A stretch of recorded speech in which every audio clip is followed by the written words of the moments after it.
you. Thank you. Thank you, Mr. James. Ningependa tu kuwatambua wale wageni ambao wamefika. And of course nianzie governor wetu wa Nyamira, Mheshimiwa Amos Nyaribo, governor wa Kisii County, Simba Arati, governor wa Narok, Ole Ntutu. Na wale watu wote wametoka upande wa Narok. Messi Yesu. Thank you. Kuna wale ambao wamefika hapa, Mr. Linus Nairimo, ni CEC ICT Narok County, karibu sana. PS John Ole Ntutu akiwakilishwa na mkewe Lilian Ole Ntutu, karibu sana.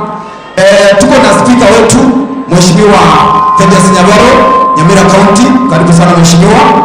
Pia tuko na Chief Principal Kebabe Girls, Madam Beatrice Mirongo, karibu sana.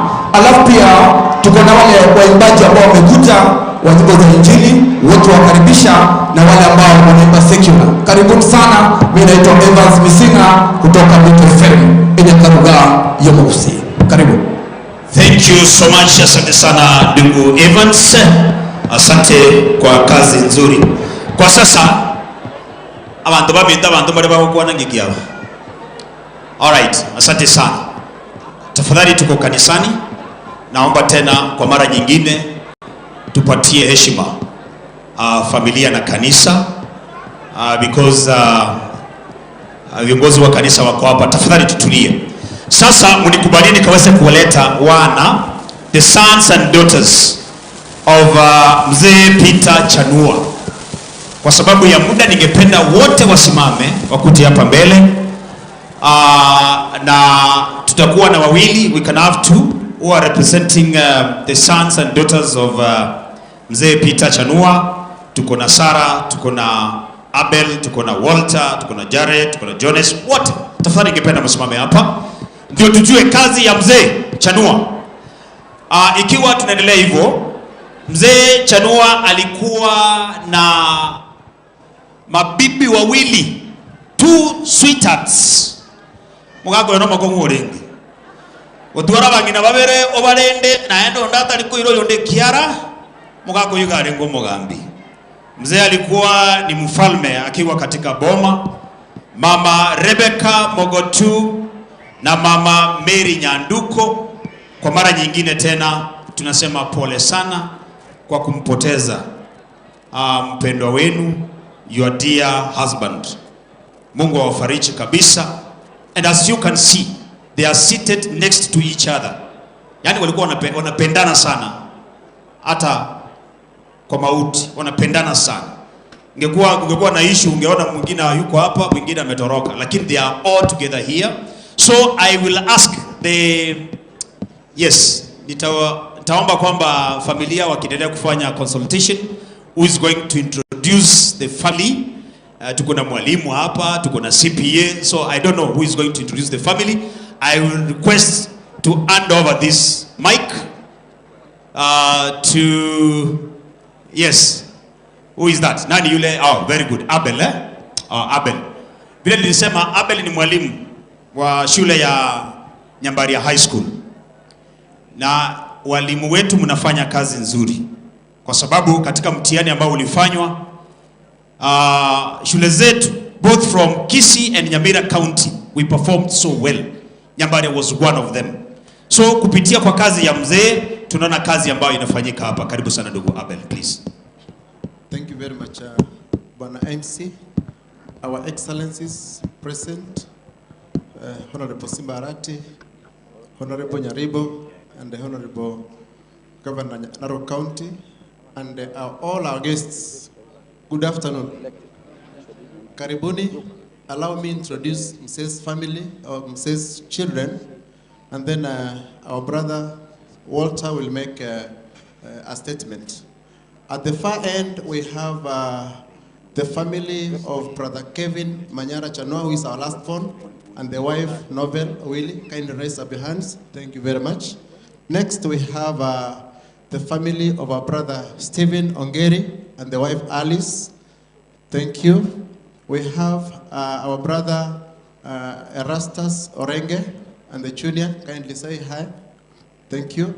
Next, we have our in-law Anthony and the wife Edna. Edna, please move next to your husband first. Thank you. There was some confusion there. Erastus and Emily, raise up your hands. Thank you. Bwana Anthony and Edna, our sister, raise up your hands. Thank you. Bwana Jared, Anunda, and Madam Nancy, raise up your hands. Thank you. Brother Jonas, Maogaka, and Madam Everin. Thank you. And then we have our eldest sister, Sarah Kerubo, raise up your hand. Thank you. Next to me here is my dear wife, Patricia Bosibori. Abel Nyakundi Chanua, the eldest of all this. We want to say, feel most welcome. The one I didn't mention her name, Madam Judy Walter. Thank you. You can take your seats. As a family, we want to appreciate you for coming to condole with us. We are humbled by your presence here. You have been very close to us, and as a family, we want to say thank you and may God bless you. At this time, allow me to invite my brother to also welcome you and also make a statement. Thank you.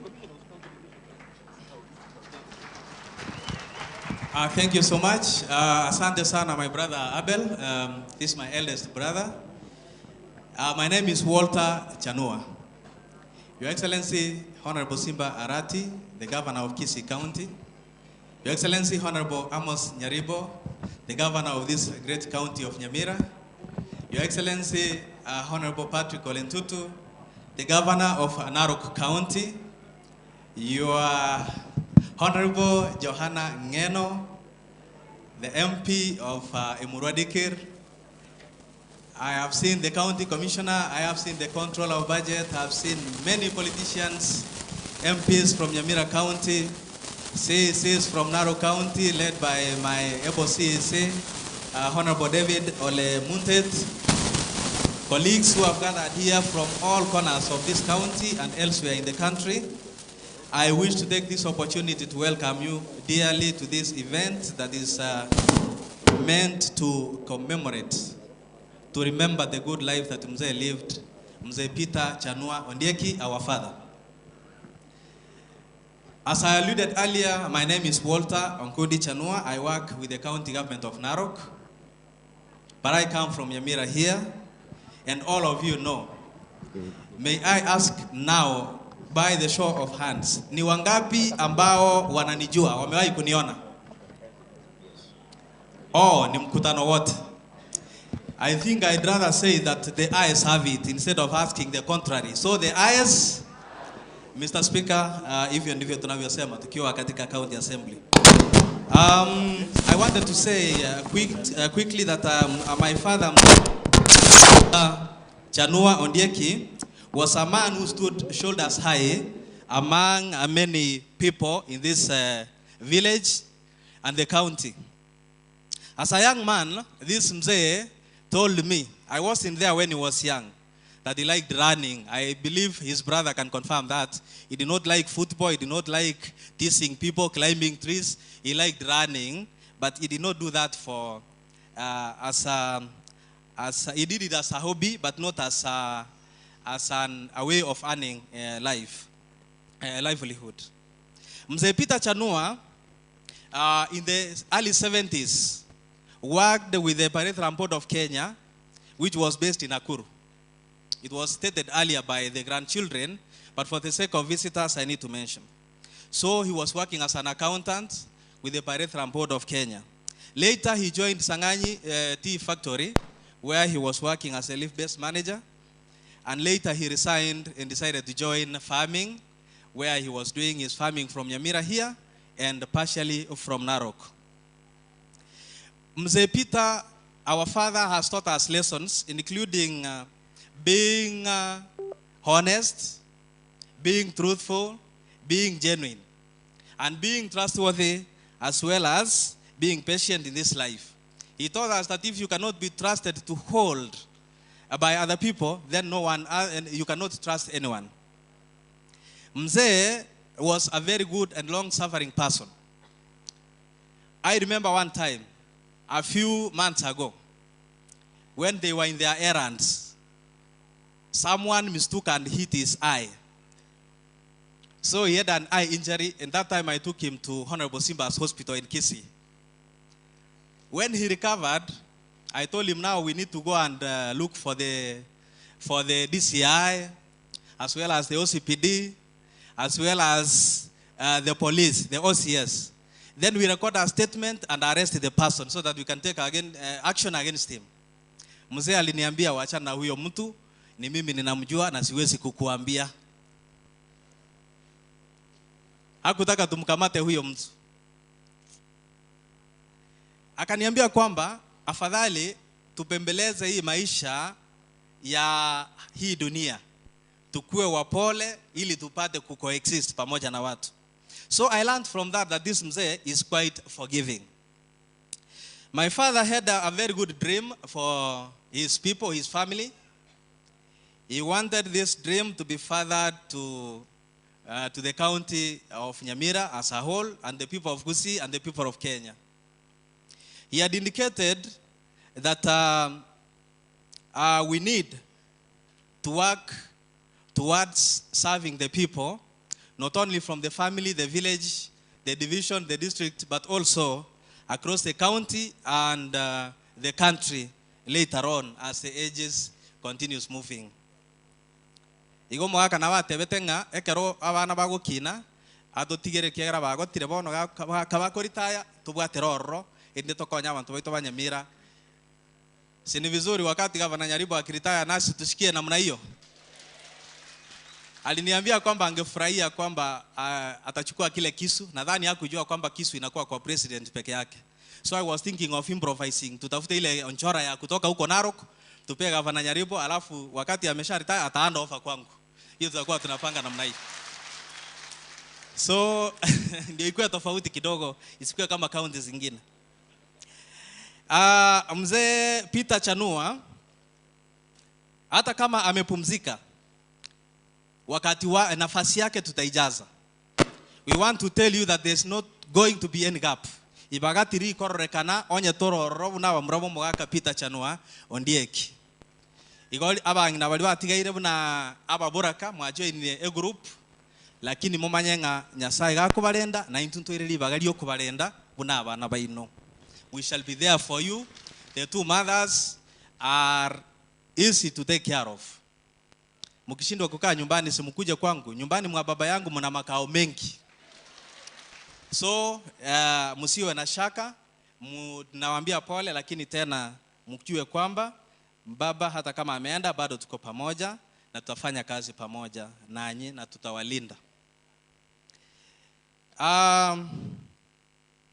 Sisi kama familia tumepoteza. Na kupoteza kwetu sasa hiyo ndio inakuwa hali ya maisha katika dunia hii. Ningetaka kuchukua fursa hii niwashukuru nyote kwa sababu ya wakati. Wale ambao mlitusaidia kwa njia zote. Nikianza na gavana wangu Patrick Ole Ntutu. Nije kwa gavana wa Kisii Simba Arati. Nije kwa gavana wa Nyamira Amos Nyaribo. Nije kwa wafanyikazi wenzangu wote wa Narok waliofanya, walipeleka mikono yao kwenye mifuko wakatusupport. The Certified Public Accountants of Kenya, the Office of the Controller of Budget, the Kenya Revenue Authority, the National Treasury, Nyambaria High School Fraternity, KUPPET, Kenya National Union of Teachers, the villagers y'abantu baito gaiga bali mweri netekera rituko mpaka tugakora omoroberi yo nyareko be success. May God bless you abundantly and may you be blessed indeed. Watu wetu wa bodaboda, wale vijana ambao mlikuwa msafara tulipokuwa tunatoka Nairobi tukaja tukakutana nanyi. Na sasa hivi naona mmenyamaza kimya, hamjafanya kelele yoyote. Mungu apate kuwabariki, na hiyo ndio direction tunataka ili mpate kuchukua. You cannot be used by any politician. We want peace at all costs. So finally, I thank you, my family. I thank you and I ask you to stand together. Despite mti mkuu kuanguka, ndege kuwa mashakani, tutakuwa pamoja.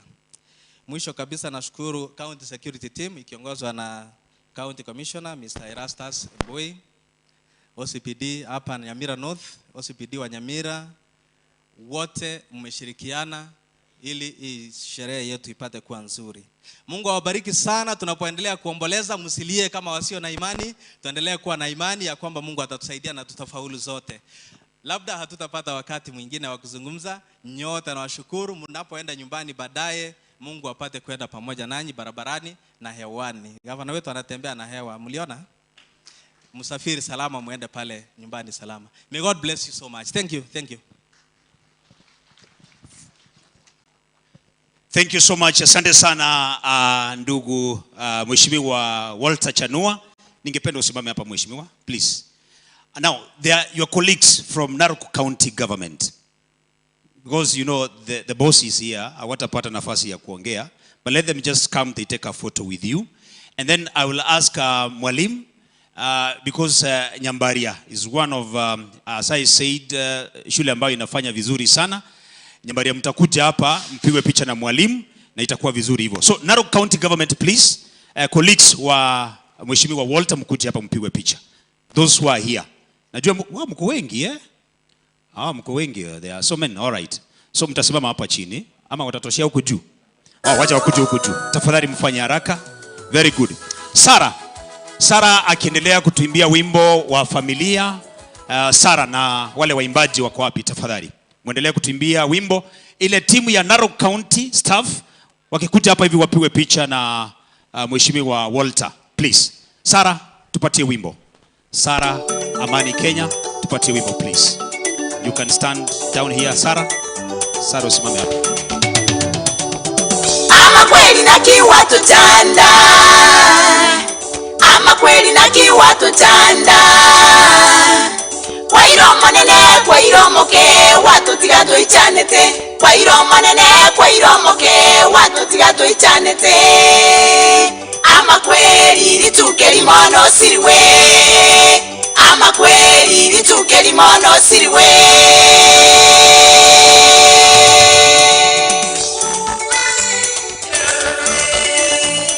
Asante sana, thank you so much. Hiyo wimbo kuna shida kidogo, DJ tafadhali urekebishe alafu wataenda baadaye. So hawa ni colleagues wa Mheshimiwa Walter, na tunashukuru sana kwa sababu mmeshikilia huyu ndugu. Kazi amefanya Narok County wakati wa governor wa kwanza wa Narok County na governor wa sasa, na kwa kweli unajua ni vigumu sana ukipata governor anafanya kazi na wale watu walikuwa wanafanya huko mbele alafu tena wanakuja huko. So it means you have supported this guy. Na vile mmemsupport tunasema asante sana. Mukirudi Narok County, abantu baitu ba Kisii, abantu baitu ba Nyamira, ngakitoko batebi bako gana baba ekige. Haya, pokea salamu, tunasema mkifika huko msalimie watu wetu, na kama shamba iko mtuambie tutakuja. Wakisii tunapenda mashamba. Asante sana. Thank you so much. You can have your seats please. Tuwapigie makofi. Thank you so much. Asante. All right. Nyambaria, staff ya Nyambaria please. Oh, very good. Thank you. Sasa kuna request ya Mheshimiwa Walter. This guy is going to represent the staff of Narok County. Lakini usiongea sana mdozi yako hapa, unajua utakula memo. Asante sana. Your Excellencies, from the three counties,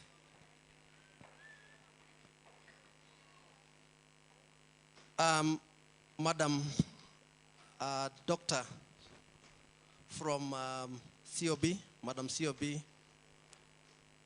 wageni wengine waheshimiwa, wananchi wa Nyamira, hamjambo. Bwana asifiwe. Nataka kushukuru Mungu kwa sababu ya maisha mzee Peter alipoishi. He lived a fulfilled life. It's a celebration, I believe, my brother, to come and celebrate the passing on of mzee. Mzee ameishi miaka yake yote, amefunza watoto wake, na tunashukuru Mungu kwa haya ambaye amefanya. Let me just say one word so that I can give out the program. Walter has been behind the person behind the curtain of all the activities that are taking place in Narok County.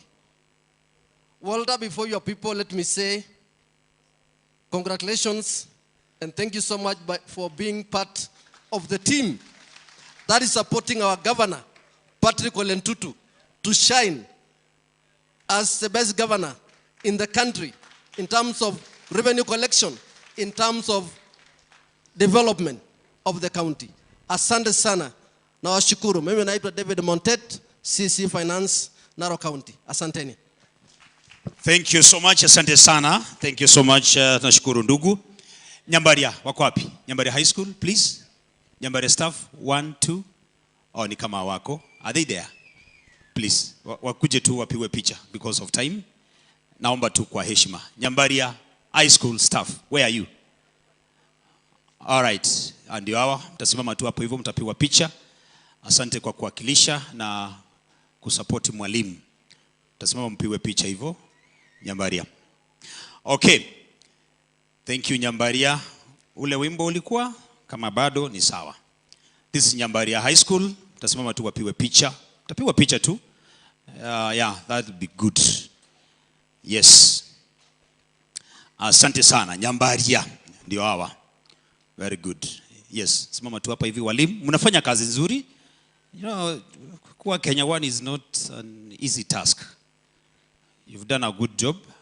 Our teachers, the staff, the subordinate staff, umefanya kazi nzuri. Mungu awabariki kabisa kabisa. That's good. Nyambaria.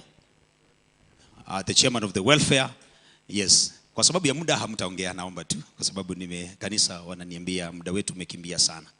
Thank you so much Nyambaria. Ukisimama tu hapa hivi wapiwe picha. Mkifika pale ambia Principal Nyari na walimu wote tunashukuru sana kwa kazi nzuri ambayo umefanya. Picha ndio hiyo, now you can have your seats please. Thank you so much. Asante sana. Kwa sasa mabibi na mabwana, waombolezaji wenzangu, kuna wageni ambao wamefika nyuma ningependa kutambua. Mheshimiwa Lenguyia Yesu Kristo, SK Lenguyia. Yes, huyo ni nominated MCA Narok County. Tunakutambua sana mheshimiwa. Mheshimiwa David Muatet, the county executive member finance Narok County. Tunakutambua kabisa. Asante sana. And of course Honorable Johanna Ngeno, asante sana mheshimiwa MP Narok South, tunakutambua kabisa. Narok Commander GK Prison where Evans Orenge works, Erastus. Asante sana mheshimiwa. Thank you so much. We recognize your presence.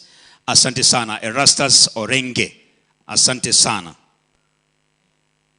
Naam, yes, Narok Commander GK Prison. Thank you so much. All right, kwa sasa ningependa niite kwaya ya Nyamwetreko Joint watupatie wimbo, alafu kisha baadaye Pastor Dr. Chaplain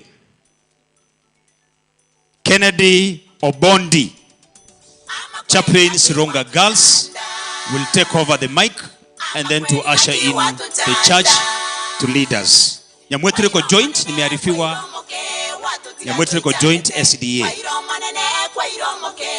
Oh, sorry. Ekerenyo District Joint. Yes, not Nyamwetreko. Ekerenyo District Joint SDA, tafadhali mkuje. Mote ni bwango asamasikania bene. Kwa area ya Ekerenyo Central SDA's Joint Choir. Mko wapi? Mkimbie tafadhali. Moche bwango inwe buna abakorali banyasaye mumanyete kotobwata chinga sana.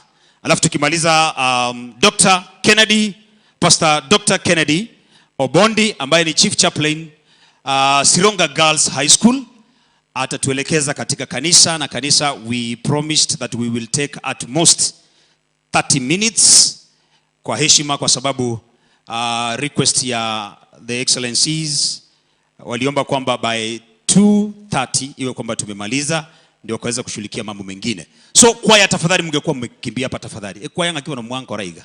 Chiko cha bwange kwa area ya Ekerenyo Central Joint Choirs wako grupu mingi sana. There are so many of them. Kuja hapa tafadhali msimame hapa. Thank you so much Ekerenyo. Joint SDA Choir. Natubariki na wimbo moja. Alafu kisha baadaye Dr. Kennedy Obondi, pastor wa Chaplain Sirunga Girls High School will take over. Thank you.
Nisaidiwe na mic ingine tafadhali, mic ingine tafadhali.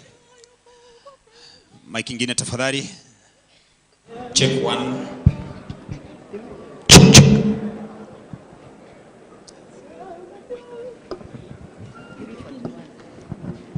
Now, tuko tayari kwaya, tuko tayari na tunaanza.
Toboke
Asante sana kwaya na kanisa, tunasema amen, amen, thank you so much. Na kwa sasa ni wakati ningependa kumkaribisha chaplain Sirunga Girls, Pastor Kennedy Obondi, ili akaweze kutuelekeza katika kanisa.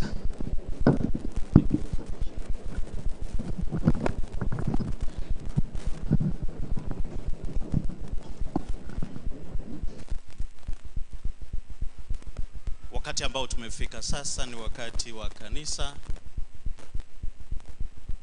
wakati ambao familia inamhitaji Mwenyezi Mungu zaidi kuliko wakati wowote. If anything, this is the time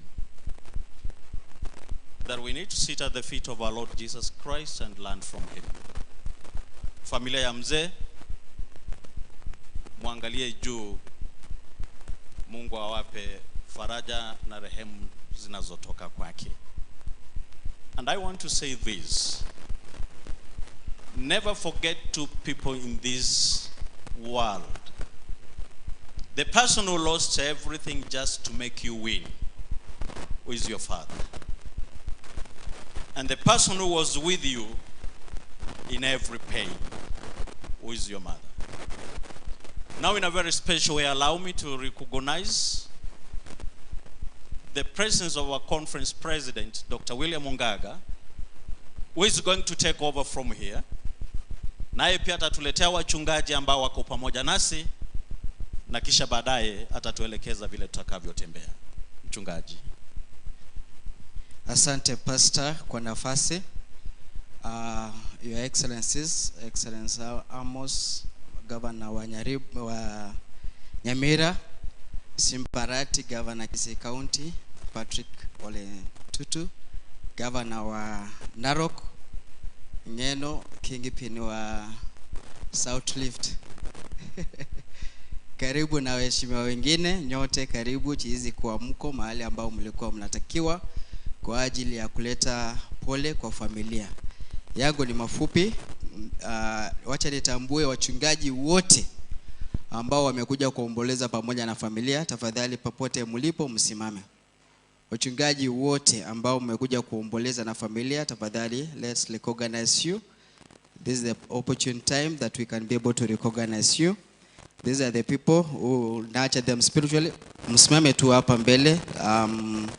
Amuongei lakini mnasimama tu kwa ajili ya picha, tafadhali.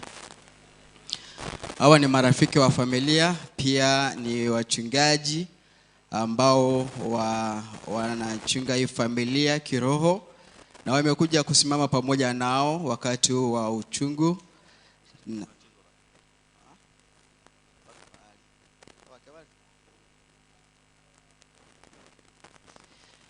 Hawa wengine ni wakaribu sana katika wachungaji, pia familia. Kuna mchungaji ambaye anaitwa Pastor James Nyauma. Yeye ni ni ndugu ya Peter ambaye tumekuja kumlaza siku ya leo. Kwa ajili ya wakati na kwa ajili tuko wengi, tafadhali mniruhusu tu tupunge mkono. Asante kwa kufika. Asante sana. Asante sana. Tungewatambua mmoja kila mmoja anene, lakini kwa ajili ya wakati tafadhali tuketi. Asante sana. Mniruhusu niwakaribishe wengine ambao tuko pamoja nao hapa. Pastor Arizon Ole Tenkit ndio mchungaji wa familia ya Walter wakati wako pale Narok. Ni mchungaji wa Narok Central, but pia kwa kikanisa yeye ndiye anayesimamia eneo ya Narok County nzima.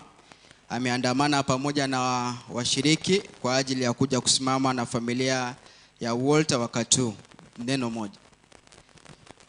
Nasema ya kwamba mjambo watu wa Mungu. Mjambo tena. Tunasema ya kwamba karibuni. Mimi ndiye pastor wa Walter na mama yake Mary na pia Erastus na wengine.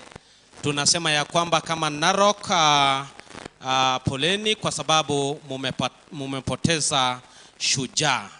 Thank you so much. Asante sana. Hatutaki kupoteza wakati kwa ajili ya Mwebrania alitupatia dakika 20 peke yake. Sasa 35 ameongeza 15.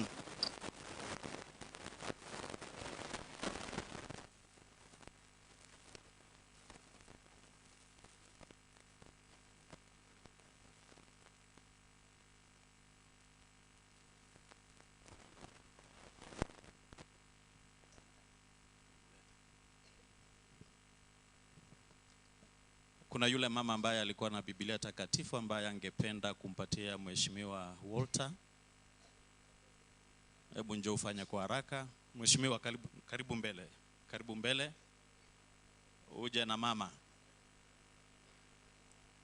Mpewe Biblia.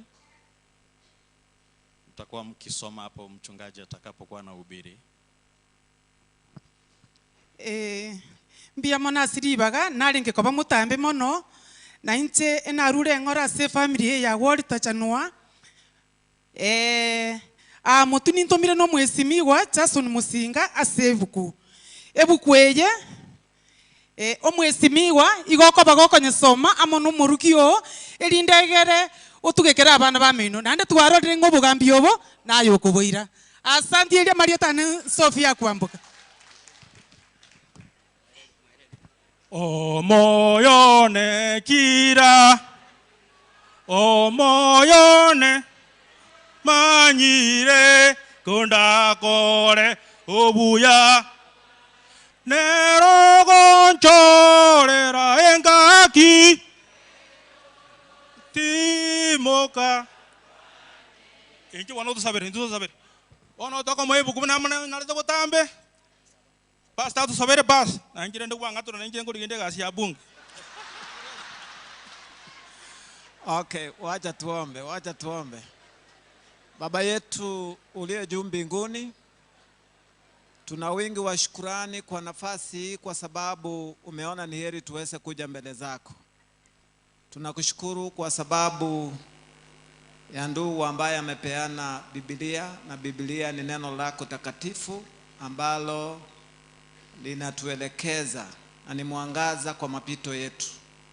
Biblia hii ambayo mheshimiwa amepatiana kwa familia hii, Mungu iweze kuwa ya mibaraka, na kwa sababu tumefika wakati ambao ni wa kutoa ujumbe wako, na kwa kweli ni wakati mwafaka. Tunashukuru kwa sababu ya zawadi hii, na uwaelekeze hii familia ambayo imelengwa, na jina lako liweze kuinuliwa, kwa tumeomba tukiamini katika jina safi la Yesu aliye Bwana na mkombozi wetu. Amen. Asante. See, I did not see that coming. Munisame. Ambaye atakaye tupatia neno la Mungu ama atakaye tuongoza katika ibada ni pastor, ni katibu mkuu wa conference yetu ya Nyamira, Pastor John Nyatogo. Saizi nataka kumkaribisha ili apate kunena nasi, na kabla hajaingia kunena nasi niruhusu nimkaribishe Pastor Paz Nyariki ambaye ni chaplain wa Mungori High School apate kutuongoza katika ombi, alafu kisha pastor atachukua katika ibada. Na waomba kwa unyenyekevu tufunge macho yetu. Takatifu Mungu wetu unayetupenda, tumenyenyekea machoni pako mjana wa leo tukiwa na wingi wa shukrani kwa sababu ya mengi umetutendea. Tumekusanyika katika uwanja huu sio kwa sababu tuko na furaha, lakini mioyo yetu imehuzunika sana kwa sababu tumempoteza rafiki yetu ambaye ni baba wa wengi. Asante Mungu wetu kwa maisha uliyompa mzee na kifo, kwa sababu ni lazima amepumzika, na akipumzika angoje wakati utakapofufua watu wako. Tunaamini ya kwamba na yeye atakuwa mmoja wa wale ambao wanakuraki mawinguni. Tuomba kwa sababu we ni Mungu ambaye ni mfariji mkuu. Fariji familia ambayo mzee ameacha nyuma, wake zake, watoto, wajukuu pamoja na jamii, na uwape tumaini la ufufuo. Mnenaji ambaye ni pastor wetu John anaponena nasi na tuletea neno la faraja, tuomba Mungu wetu neno hilo ambalo analeta kwetu litupe faraja na pia litupe tumaini. Tumeomba utusamehe dhambi zetu kwa sababu sisi ni wadhambi, na uandae mioyo yetu kwa ajili ya kurudi kwako. Tumeomba haya tukiamini katika jina kuu la Yesu aliye mkombozi wetu.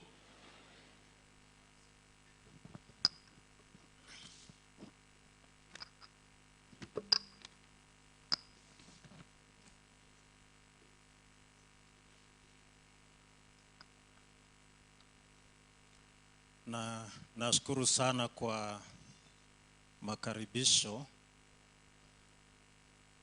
na I want to thank my conference president ambaye alinituma mbele yake kwa sababu ya majukumu aliyokuwa nayo, na hata baada ya kufika akasema ya kwamba enda mbele na unene neno la Bwana. Wote ambao mnanisikiliza, niruhusu nianze kwa kunukuu Warumi 3 mstari wa 23 inayosema wote wametenda dhambi na kupungukiwa na utukufu wa Mungu. Ningependa ya kwamba lieleweke vizuri. Biblia inasema ya kwamba wote wametenda dhambi na kupungukiwa na utukufu wa Mungu. Alafu Warumi hiyo hiyo 6 mstari wa 23 inasema mshahara wa dhambi ni nini? Hivyo ni kutaka kuandaa ya kwamba wote wanaonisikiliza, there is nobody who is going to assume this good news. Wote ambao ninawazungumzia wametenda dhambi, wamepungukiwa na utukufu wa Mungu. Awe ni msomi, awe ni asiyesoma, awe ni tajiri, awe ni maskini, awe ni mweupe, awe ni mweusi, wote tumetenda dhambi na tumepungukiwa na utukufu wa Mungu. Halafu jambo la hakika kabisa ni kwamba mshahara wa dhambi ni mauti, ikiwa na maana ya kwamba tena wote hakika tutakufa. Maana Biblia inasema katika Wakorintho wa kwanza 15 mstari wa 26, kifo ni adui atakayepatilishwa hapo mwisho. Lakini kwa leo sasa ndiyo sababu ninataka nisungumuzie kuhusu kazi ya Yesu Kristo dhidi ya mwenye dhambi. The work of Christ for the sinner. Ile kazi ambayo Yesu ameitekeleza, ameitenda kwa sababu ya mwenye dhambi. Katika kitabu cha Petro wa kwanza 3 mstari wake wa 17, alafu nitasoma mstari wa 18 sehemu ya kwanza, nimalizie mstari wa 22. Biblia inasema hivi: maana ni afadhali kuteswa kwa kutenda mema, ikiwa ndiyo mapenzi ya Mungu kuliko kwa kutenda mabaya. Mstari wa 18, kwa maana Kristo naye aliteswa mara moja kwa ajili ya dhambi, mwenye haki kwa ajili yao wasio haki, ili atulete kwa Mungu. Mwili wake akauua, bali roho yake akauishwa. Mstari wa 22, naye yupo mkono wa kuume wa Mungu, amekwenda zake mbinguni, malaika na enzi na nguvu zikiisha kutiishwa chini yake. Petro anatuambia ya kwamba ni afadhali, ni vizuri ikiwa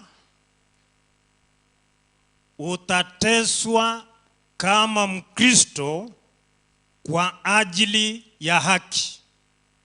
In other words, it's reminding us that when we are compelled to suffer unjustly just because of faith, we are only walking the way of our Lord Jesus Christ, our Savior.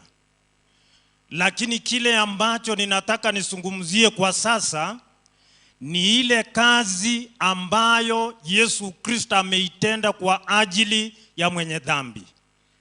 Nitatamuka ile kazi ambayo ameitenda, ameifanya, na wewe utakuwa unayasoma mafungu ambayo nimeyasoma kwa makini, na utaona ya kwamba yale ambayo ninazungumzia ninayatoa pale. Kwa hivyo ninaomba niwaambie mambo matano ambayo Yesu ameyatenda. Number 1, the work of Christ was unique and never need to be repeated. Naomba niwaambie wote ambao wananisikiliza ya kwamba kazi ambayo Yesu aliitenda msalabani ilikuwa ni ya pekee sana, na aliitenda mara moja, wala haiwezi ikarudiwa. Ninaomba nirudie kusema ya kwamba wote wametenda dhambi na kupungukiwa na utukufu wa Mungu, na mshahara wa dhambi ni mauti. Leo hivi tumekusanyika kwa sababu ya kumuomboleza mzee Peter Chanua. It is a matter of time. Hamuna ambaye anaelewa wala anayejua ya kwamba ni siku gani atakayokufa. Mzee Peter Chanua hawezi akaona, hawezi akaangalia, hawezi akasikia kile ambacho kinatendeka kwa sasa. Amekufa, na hicho kifo ni adui atakayeangamizwa pale mwishoni, ikiwa ya kwamba ni mpaka Yesu atakaporudisha ufalme wake mara ya pili, ndipo ambapo kifo kitakapoangamizwa. And if that is the case, ni vizuri tuelewe, ndugu zanguni, ya kwamba kazi ambayo Yesu aliifanya msalabani alipoangikwa kwa ajili ya wokovu wako, kwa ajili ya wokovu wangu, ilikuwa ni kazi ya pekee sana. Akaitenda mara moja na haiwezi ikarudiwa. Alikuja akinyenyekea, amekuja kama mtumishi, lakini atarudi kama mfalme, kwa sababu kazi ya kumuongoa mwanadamu aliimaliza. Ukisoma katika Warumi 5 mstari wa 10, Biblia inasema ya kwamba maana kule kufa kwake aliifia dhambi mara moja tu, lakini kule kuishi kwake amuishia Mungu. Aliifia dhambi mara moja. Nashukuru sana kwa sababu ya kusikiliza. Mara mingi kuna msa omaete ntu abathogoro kwa barandia nkora arorekana tole chibuku chinyinge chire chimwamu. Umorandi okororekana ne buku emwamu, abantu batebanga nkora atarara karangirwa magenari. Lakini ninaomba niwaambie ya kwamba sisi tunahubiri habari njema ya kwamba tulitenda dhambi na mshahara wa dhambi ni mauti, lakini habari njema, kuna kazi nzuri ambayo Yesu ameitekeleza. Ameangikwa msalabani kwa ajili ya wokovu wa mwanadamu, na hiyo kazi ameifanya mara moja, wala hawezi akairudia tena. Kwa hivyo ninawarai wote ya kwamba ikubali ile kazi ambayo Yesu aliitekeleza msalabani. Ikubali, ukaitikie, ili unapolala ulale ukiwa na matumaini. Yesu akija mara ya pili tumulaki mawinguni na tuingie pamoja naye katika malango ya mbinguni. The second point, the sacrifice was for sin. Ile dhabihu aliyoitoa ni kwa ajili ya dhambi zetu. Unaposoma katika Wakorintho wa kwanza 15 mstari wake wa 3, Biblia inasema ya kwamba Kristo alikufa kwa ajili ya dhambi zetu kama yanenavyo maandiko. Ile kafara aliyotoa, ile dhabihu aliyoitoa, aliitoa kwa ajili ya dhambi. Maana sheria inasema ya kwamba mwanadamu umetenda dhambi, na kama umetenda dhambi unastahili kufa. Lakini Yesu akasema, ninakufa kwa ajili ya mwanadamu, nilipe pei, ili yule atakaye kubali kifo changu basi apate maisha ya umilele. Katika kitabu cha Wagalatia 1 mstari wa 4, Biblia inasema, ambaye aliitoa nafsi yake kwa ajili ya dhambi zetu. He died because of our sins. Alikufa kwa ajili ya dhambi zetu.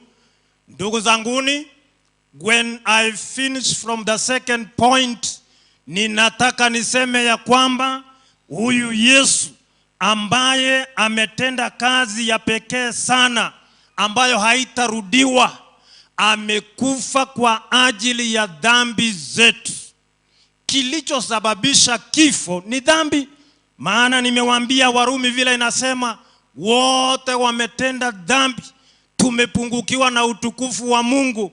Na kama tumepungukiwa na utukufu wa Mungu, basi mshahara wa dhambi ni mauti. Hamuna yule ambaye ataponyoka, awe mkubwa, awe mdogo, awe na nguvu, asiwe na nguvu. Maana nyie sio watoto, ni watu ambao mumeona mengi, ni watu ambao mumeshuhudia jinsi ambavyo watu wanavyokufa. Habari njema ni kwamba Yesu amekufa kwa ajili ya dhambi zetu, na hivi amelipa deni, amelipa deni. The third point, the sacrifice was vicarious. Chipoint jirinire nganate abango batebia 5. Nimefika ya ngapi? Ya 5. Nashukuru sana ya kwamba kuna wengi sana wanao nisikiliza. Najua mkutano mkubwa kama huu, watu wana matarajio mbalimbali. Wana matarajio mbalimbali. Lakini maadamu familia ya Chanua pamoja na wengi wanasikiliza, nimesema Yesu ametenda kazi ya pekee sana, haiwezi karudiwa tena. Kubali hiyo kazi ambayo ameitenda. Nimesema dhabihu yake, kufa kwake msalabani, ni kwa ajili ya dhambi zetu. Maana dhambi ndiyo ambayo ilisababisha kifo. Ebi bebi tuanje tabana banyasai, hii dhambi ambayo tunaogelea ndani yake, hiyo ndiyo ambayo inasababisha kifo. Inasababisha mzee Chanua afe, asifurahie matunda yake, ya watoto wake, ya familia iliyostaarabika, ili naye akafurahie. Na bere igabana banyasai ogokore mirime miya, lirioga takeirori bitoche biya, lirioga takeirora are matresi engiya, wate bigurara anse ekiagero mogongo kore gendo kiege Ninasema ni kwa sababu ya nini? Hivyo sitaki uhurumie mambo ya injili, lakini ushike hiyo habari njema. The third point, the sacrifice was vicarious, meaning he suffered, one person suffering for the many as a substitute. Yaani yeye asiyejua dhambi, aliyekuwa mwenye haki, amekufa kwa niaba ya yule ambaye ni mwenye dhambi. It is vicarious. We should embrace it. Hii ni zawadi ambayo hatuwezi tukaikata. Unajua katika hiyo Warumi 6 mstari wake wa 23, Biblia inasema mshahara wa dhambi ni mauti. Lakini kuendelea mbele inasema ya kwamba bali karama ya Mungu ni uzima wa milele katika Kristo Yesu Bwana wetu. Hiyo ndiyo karama yake, uzima wa milele.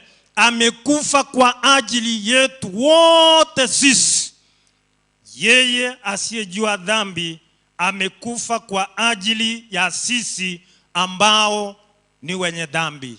It is something that is extraordinary, something that we cannot understand, something that at first sight looks as if it is injustice. But that is what it is.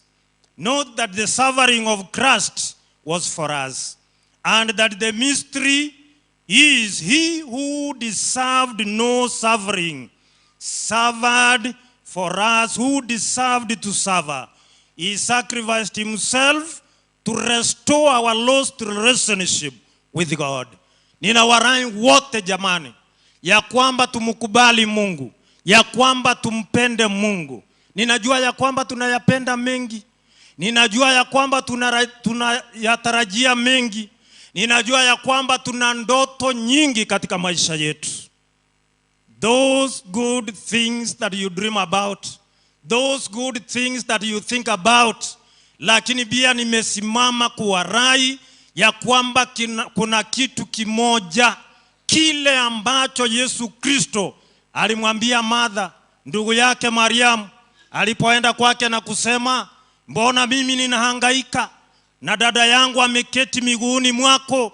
Yesu akamwambia Martha, tena akamuita mara ya pili, Martha, unayahangaikia mambo mengi, lakini kuna kitu kimoja ambacho unakistahili kukipata, na dada yako Mariamu amekipata, na ni Yesu Kristo. Hebu tumkubali Yesu Kristo. The fourth point, number 4. Kazi yangu iko karibu kuisha, na South Choir mnajua ya kwamba lazima muniwekee familia hapa mbele, nimalizie kuomba kwa ajili ya hiyo familia. Wewe ni kujiandaa. There is no minute that we are going to waste. Number 4, his work was to bring us to God. Kazi ambaye ameitenda ni kutuleta kwa baba yake ambaye ni Mungu. Ndugu zanguni, baada ya dhambi there was a rift, there was a gap. Kukawa na nafasi hapo katikati. Hapakuwa na uhusiano baina ya mwanadamu pamoja na Mungu.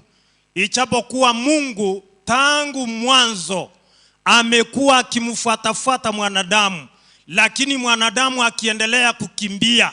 Wewe angalia kule bustanini mwa Edeni, wakati ambapo mwanadamu ametenda dhambi, amekula tunda la mti aliyokatazwa, na Mungu alipomtembelea mwanadamu kama ilivyokuwa kawaida yake, mwanadamu akawa amekimbia na kujificha. Na Mungu anapomuita, huko wapi? Wakasema, nimejificha. Ni kwa nini umejificha? Ni kwa sababu huyu mwanamke ambaye uliniumbia amenidanganya, nimekula dhambi. Nimekula tunda. Dhambi inamfanya mwanadamu amkimbie Mungu. Na kigeko garibu kwego tebanga umonye nebibe igakono gutama no nyane kerata liko korage ndukieke. no nyundita yoko momonyokia, unajishukushuku, unapotenda dhambi, unapofanya makosa kama ni mtoto, na mzazi akamuangalia kwa macho na kumuuliza, si ni wewe ambaye umelitenda hili? Yule ambaye ametenda makosa anajishukushuku. Sasa Yesu Kristo amekufa msalabani kwa sababu ya kututengenezea njia, ya kututengenezea uhusiano, ili tukarudi tena tukapatane na Mungu wetu. His work was to bring us to God. Amekufa ili atupatanishe na Mungu wetu kwa mara nyingine. And the fifth point, mbali ya 5, that says the work of Christ, sees the work of Christ in terms of complete triumph. He sees the work of Christ in terms of complete triumph.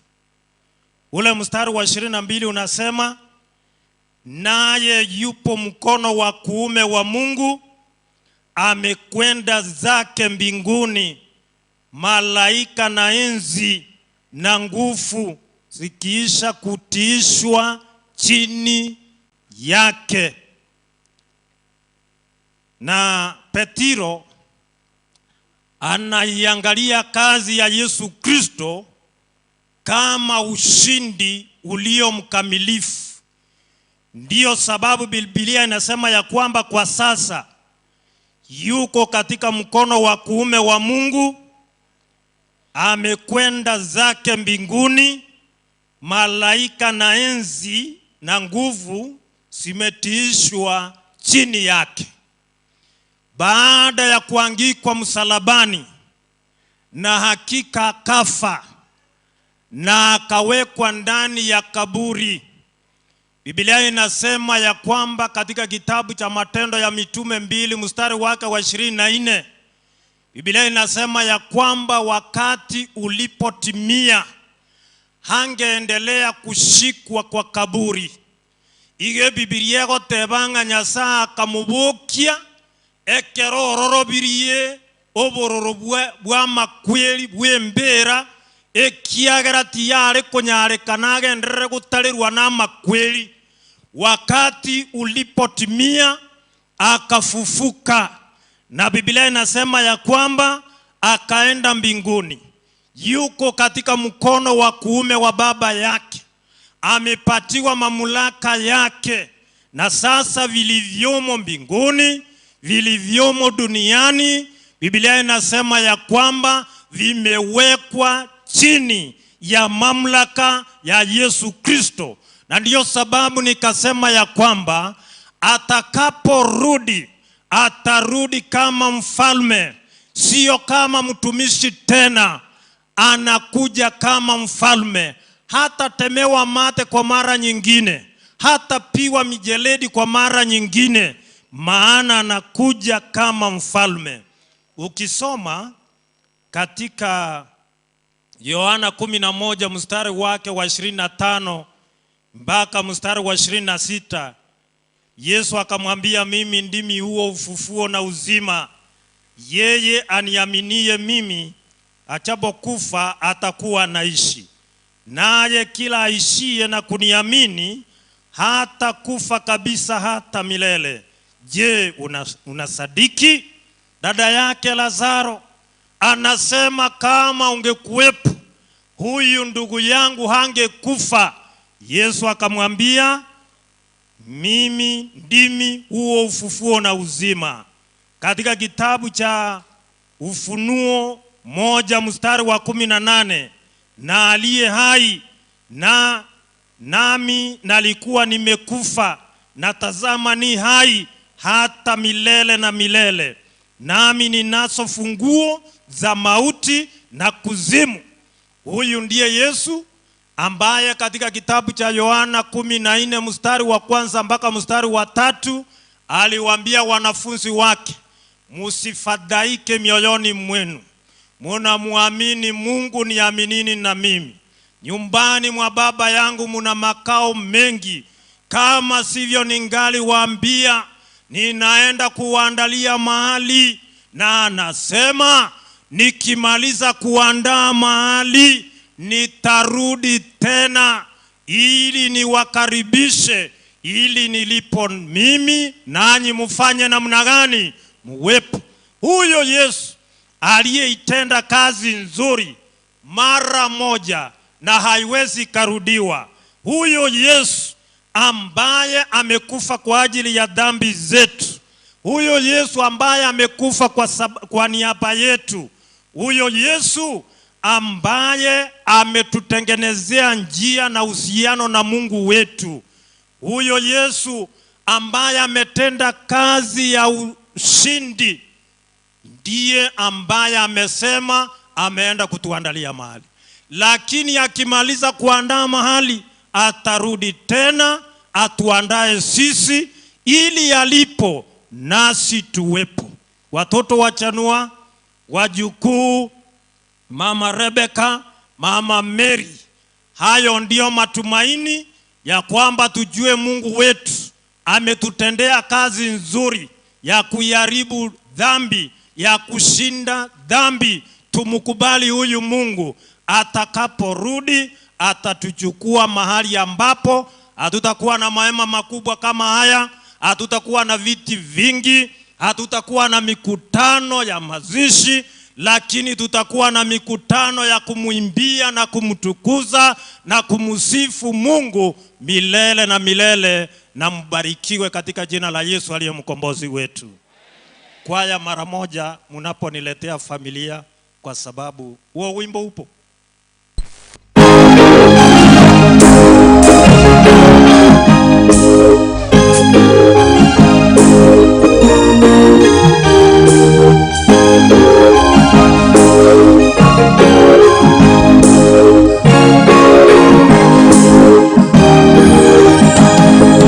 Mcheni Mungu,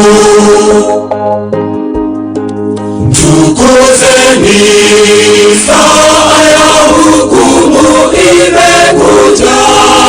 Saa ya hukumu imekuja. Ni ujumbe kwa kila taifa, kabila, lugha na jamaa, kutoka kwa bahari ya vyote vilivyomo. Mcheni Mungu na kumtukuza, akasema kwa sauti kuu, kwa sauti kuu, msujudieni aliyefanya mbingu, nchi na bahari, kwa maana saa ya hukumu imekuja, imekuja. Msujudieni yeye amefanya mbingu, nchi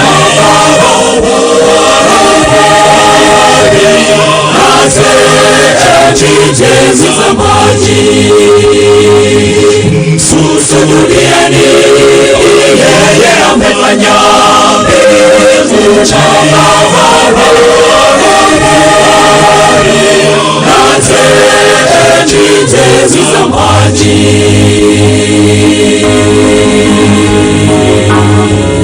But there is also hell for every one of us to avoid. Lord, we are praying that you help us to make the right decision before it is too late.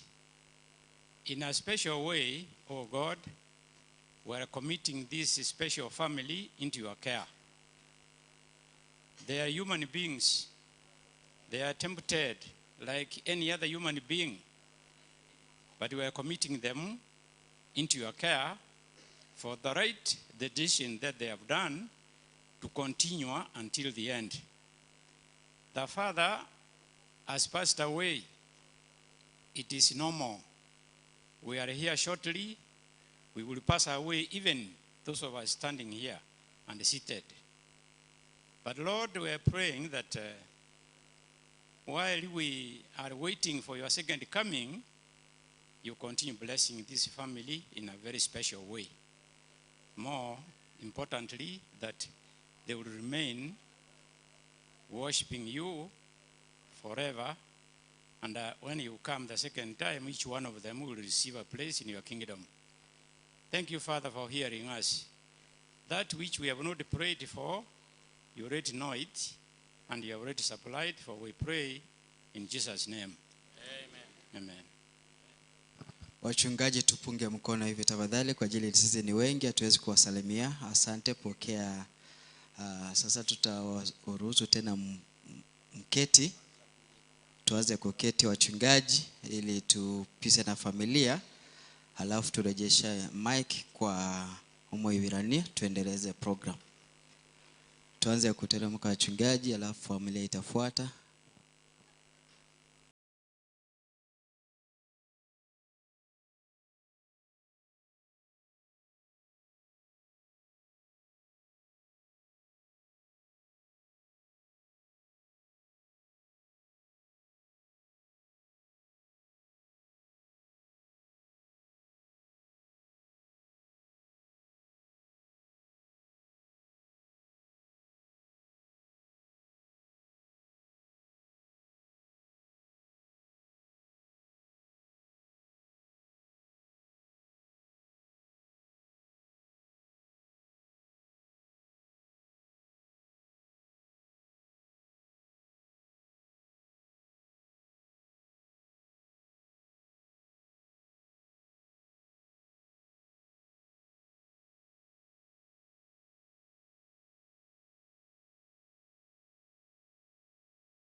Alipotuumba akatuweka shamba la Edeni, kwa kututii agizo lake tukaanguka tukatenda dhambi. Mungu wetu alipotuumba akatuweka shamba la Edeni, kwa kututii agizo lake tukaanguka tukatenda dhambi. Hapo ndipo mwanzo wa mauti ulianzia katika Edeni, kwa kutofuata maagizo yake Mungu Muumbaji. Hapo ndipo mwanzo wa mauti ulianzia katika Edeni, kwa kutofuata maagizo yake Mungu Muumbaji.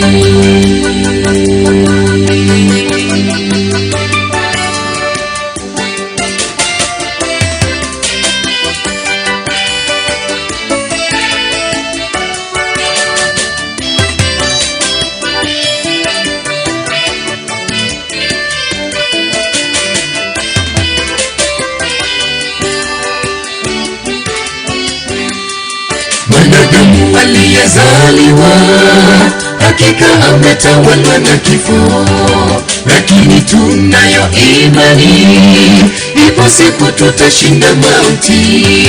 Mwanadamu aliyezaliwa, hakika ametawalwa na kifo, lakini tunayo imani, ipo siku tutashinda mauti. Hapo ndipo mwanzo wa mauti ulianzia katika Edeni, kwa kutofuata maagizo yake Mungu Muumbaji. Hapo ndipo mwanzo wa mauti ulianzia katika Edeni, kwa kutofuata maagizo yake Mungu Muumbaji.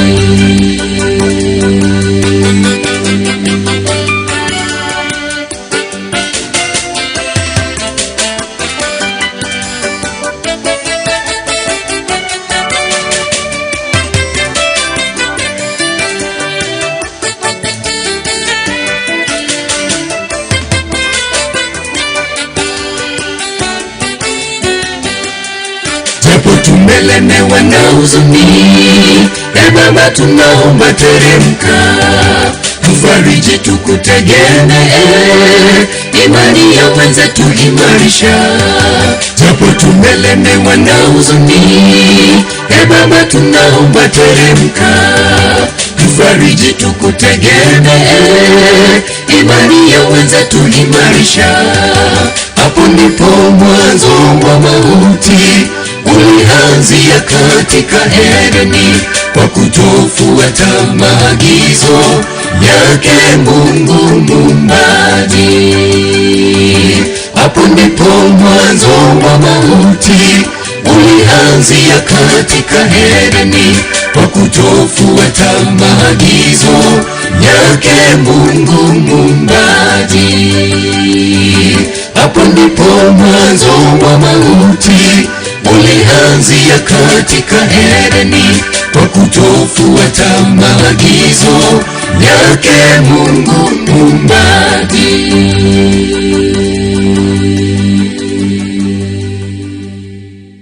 Amen.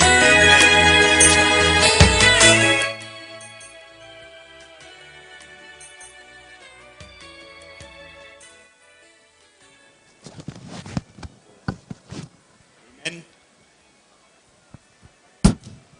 Check one, check. Check, check. 1 2. Thank you so much. Asante sana. Inaitwa Imbiris Choir kutoka Narok County. Asante kwa wimbo mtamu, Mungu awabariki kabisa. Asante kanisa. Our secretary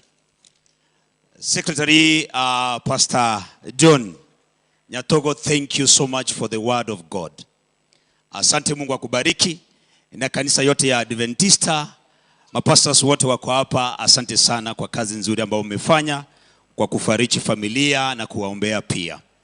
Kwa sasa, kwa sababu muda wetu umekimbia sana, and I've been informed by our governors, kuna mambo wangependa washughulikie ya kiserikali. Kwa hivyo naomba tu kwa heshima nijaribu nibadilishe program kidogo vile tulikuwa tumepanga, kwa sababu it's a special request from our excellencies. But I would like to recognize, ningependa kutambua Spirit International Drill Company ambao wameshirikiana na familia kwa njia ya kipekee. Asante sana. The big family Ekerenyo Welfare, thank you so much. Mheshimiwa Biuta Omanga na kutambua, Mheshimiwa Apoko from Kyogoro, I recognize you. Mheshimiwa Rogers Moturi, thank you so much sir. Kuna ndugu ambaye anaitwa Enoch Maranga, Regional Manager KPCU, thank you so much. Na kuna rafiki ambaye amefanya kazi kwa ajili ya mpango wa siku ya leo, ndugu Duke Okondo Nyambare, thank you so much sir for the good work and for the coordination. Kwa sasa ningependa nimuite Secretary General wa NAT. Ako wapi? Mwenye anawakilisha this region. Where are you sir? Hayuko. NAT? Okay, thank you so much. They have made my work very easy. Now, I will recognize the presence of the Speaker of the County Assembly of Nyamira. Mheshimiwa Nyabaro, please, utakuja. Mheshimiwa Nyabaro, tafadhali, utakuja. Nyabaro atawatambua MCS wote wako hapa, lakini naomba tu MCS because I've been requested. Amutaongea tafadhali. So Nyabaro will speak on your behalf, but he will recognize you. And then akimaliza atatuletea the aspirant members of parliament who are here. There are only 2. Yes. Watakuja watusalimie, and then he will usher in the member of parliament who is here. And then from there, the governor of Nyamira County atakuja atuletee magovernors wale ambao wako hapa hivi. Kwa sababu ya muda, naomba tu kwa heshima utaratibu huo ufuatwe ili tupate nafasi ya governor wetu ambaye ametoka Narok akaweza kushughulikia mambo mengine. Balimogocha ntwakwanete kanisa mwarabu na twarenga batoereru. Inwe nabatainga inuligereria. Nande batumere message mapema. Ine kanisa iko tutaita maskania bene sana. Amaskania bene sana. Inu muikaranste na morochega, morocha abantu bagore to muchando. Nande mumoko balikanse. Bono asa maskanio sipi. So mwakere simi motebie uyogocha. Asa maskani asike kanisa. Erebuya goserebuya. Erebuya goserebuya. Abagambia muna bache na maskani. Awanya kuacha n'abantu babago gokurera. Shauri yako egekora ntuntokoroche. Bono nganchire ndete omoske Speaker Nyamira County, please brief. God is good all the time. Abantu banyasaye mwachire kulera chanua koraiga bya mono. Nyasaye basiseni mono.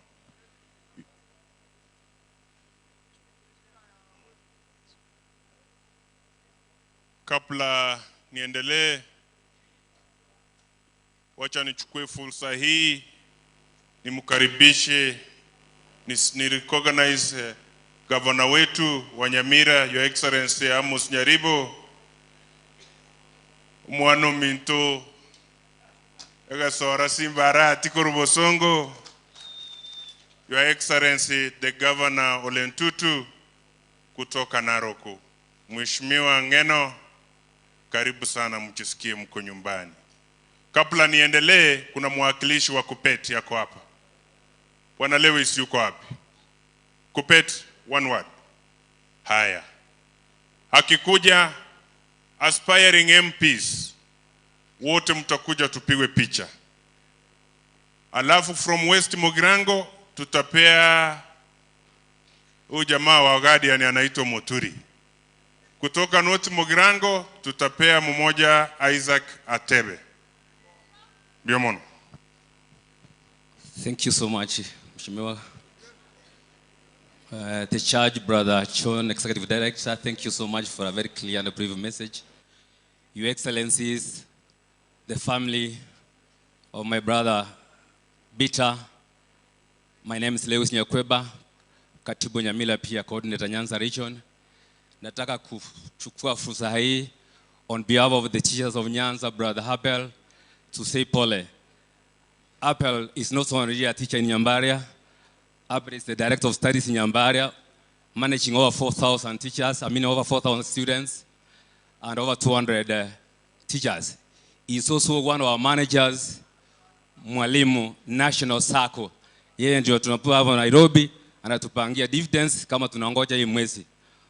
Walimu wako hapa wengi, for the interest of time I won't take long. Nataka kukuambia pole kwa familia. Now we have been together with you. I know Nyamira South welfare is here. I know Manga welfare is here. I know Kitutu Masao welfare is here. Abel, they couldn't get their time, but on their behalf, tutaka kusema pole. Thank you, Your Excellencies, for being with us. Thank you, and God bless you.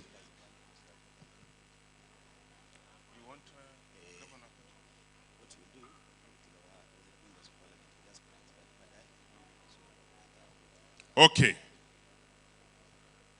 Asante. Na Atebe we aspiring MP mo kwa na baadaye. Wono all MCAs from Nyamira, from Kisii, wale mko hapa, mkuje. All MCAs. Kama umetoka Narok, umetoka Kisii, umetoka kuja, tafadhali.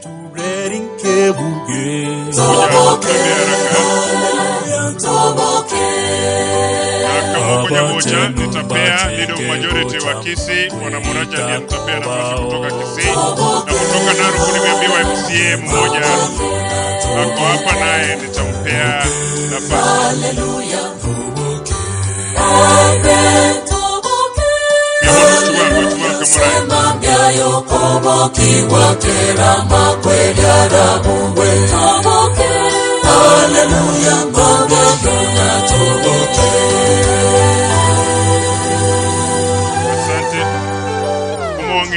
Umongino ya koro kumongina Abigail Matini nominated MCA Biamono Koraiga.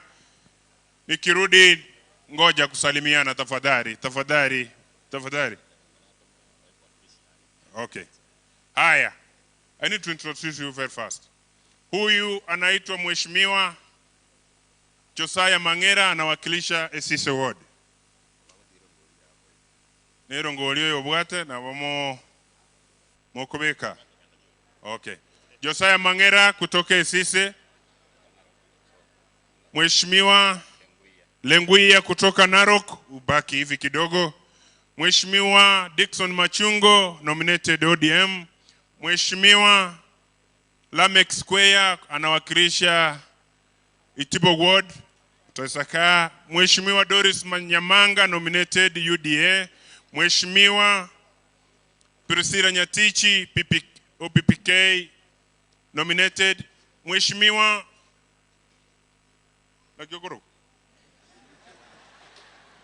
Elda, nilikuwa nataka useme hivyo. Elda Keganda, Omusamaro mwenyene kutoka Bosamaro Ward. Mheshimiwa Julius Matwere kutoka Bunyamatuta Ward. Mheshimiwa Josephine Atunga, ODM. Salimiana. Mheshimiwa Omongina Sweetheart, huyu ndiye alinipea mkono nikachukua kiti ya MC hapa. Kansala wa Samani, Shujaa wa Mazingira katika Kenya. Shujaa wa Mazingira, jina yako? Alois Mosoti. Mheshimiwa na mwenyekiti wa UPA, Mheshimiwa Michael Gisesa. One word. Pole sana kwa familia ya Chanua, Koro Kunyambega Gisesa, Omo MC Origoma Ward, National Chairperson, Yeke Amagerunga, UPA. Abagusi, tobuate simati angega, steka babiyaigo. Asante. Biamono, Mheshimiwa Gisesa, asante sana. Mheshimiwa ndugu yangu Penecha kutoka Kiabonyor Ward, salute. Mheshimiwa James Matinga akitoka kule Kemera, asante sana na karibu. Huyu ndiye deputy speaker wangu. One word. Abantu bamindo bekere nyombia more. Ono Mheshimiwa Matinga twaletera pole ya itene na somo skechanwa. Pia mwana asante sana. Mheshimiwa Kenneth ya Tuti Nyamino kutoka kule Gesima anachaguliwa na UDA na ndio minority whip. Asante sana. Mheshimiwa Julius Nyangana anawakilisha Bomwagamo na ndio leader of minority. Asante. Utaweza kuchukua kiti. Mheshimiwa Duke Masira ndiye Simba wa Township. Ensenya ekale gocha toira ekaranse butambe. Abaga kabaya. Habangi nabaya. Abasabaya. Abara yabaya. Abantu bamintombu ya more. Oyo no Mheshimiwa Duke yagi Masira. Omo MCA be ward ya Township. Bono buna tora na into rero Chanua tuacha gote bipole. Eria kabere to ene kinga kwa bwene ire karo mwako yobuna gwate abakurita ya korerio koboko genderere. Bono matiangi bwe katoko leta etoko gotiga magega. Esebere te bono buna narora basacha babere bagusibara. Omugabano itobo songe eri kamiri. Omusiko ito rero tokirete ntori gona gukuraga biara tokorere gasi. Mwateba nga totige chisegi torabwaterana. Tobwaterana iga nari noene kara basacha bago totenga matiangi tobarumaga garioka. Mwarete kiama toraso etwensi mo beke getogochiekere rusiko na chanwa naye kana ko babwatia togasana abantu gwanjete konyorore naye gwato amache twanyurage kogera abantu abange bagoitebeti. Ekio moerio musikenaro kurukufirimo na PMI. Oyo kurigi nero bosene takurubona ari Nyamira okwero kali tunda nyakoranda nere nangero ngori ya yesiringi chiribu 10 ngokoebekera nda bwisisimi yao gukorera nganchire na inchendi organize bwana governor Narok. Thank you very much for giving our brother a chance to work and you always allow him to come and stay with us at home. Tunakuomba kabisa ikiwezekana na kama yeye tutakuja kusema ni yeye. Ukuje tu mguze sababu najua ile fimbo yenu kumpatia uongozi ni hivyo. Serikali kuu hata kama imetufinya kidogo hatutaki kunyoshea mtu kidole. Lakini waambie hii maneno ya ushuru wapunguze kidogo bana tunaumia.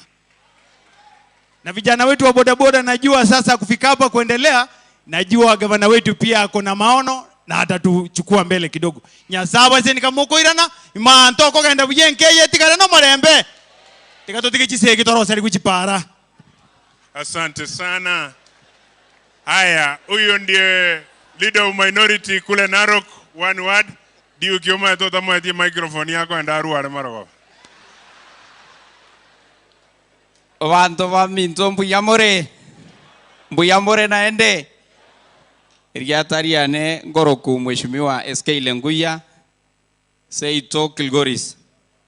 Your Excellency Governors, the host governor Nyaribo, Your Excellency my party leader, deputy party leader, rafiki yangu Simba Netaya. Your Excellency Governor wangu wa Narok na wananchi wote kwa jumla, hamjambo. Familia ya Chanua tumekuja hapa kusema pole. Mimi nilikuwa hapa I think 1 week ago na nimekuja tu kusimama naye Walter kama rafiki wangu. Unajua huyu Walter ni mtu mzuri sana. Na huwa mara mingi namwambia hii akili mingi uko naye enda saidia watu wa Nyamira. Hata wao waweze kupata kuinuka vile Narok tunaendelea. Finally, mimi niko na attachment kubwa sana na Wakisii. Mimi nimesoma Kisii, tulienda shule same school na governor Simba Arati kule Sunek. Na huyu pia Simba nataka mchunge yeye sana. Ni mtu namuitanga future president. Hii story mnasema sijui Matiang'i sijui. Wacha tu waende tu pole pole lakini before tuangalie mambo ya Matiang'i huyu pia naona anaweza. Mungu awabariki. Na wasiri kuendelea vizuri. Asante sana. Asante Mheshimiwa Muracha kutoka kule Kisii. Oya tagetato sireri ntubono tikarato tigaturabero aye. Mbia mono. Nchenkoro kumuracha Henry Omojumbo Basi Central Majority Leader ya Kisii County. To the family ya Chanua pole sana.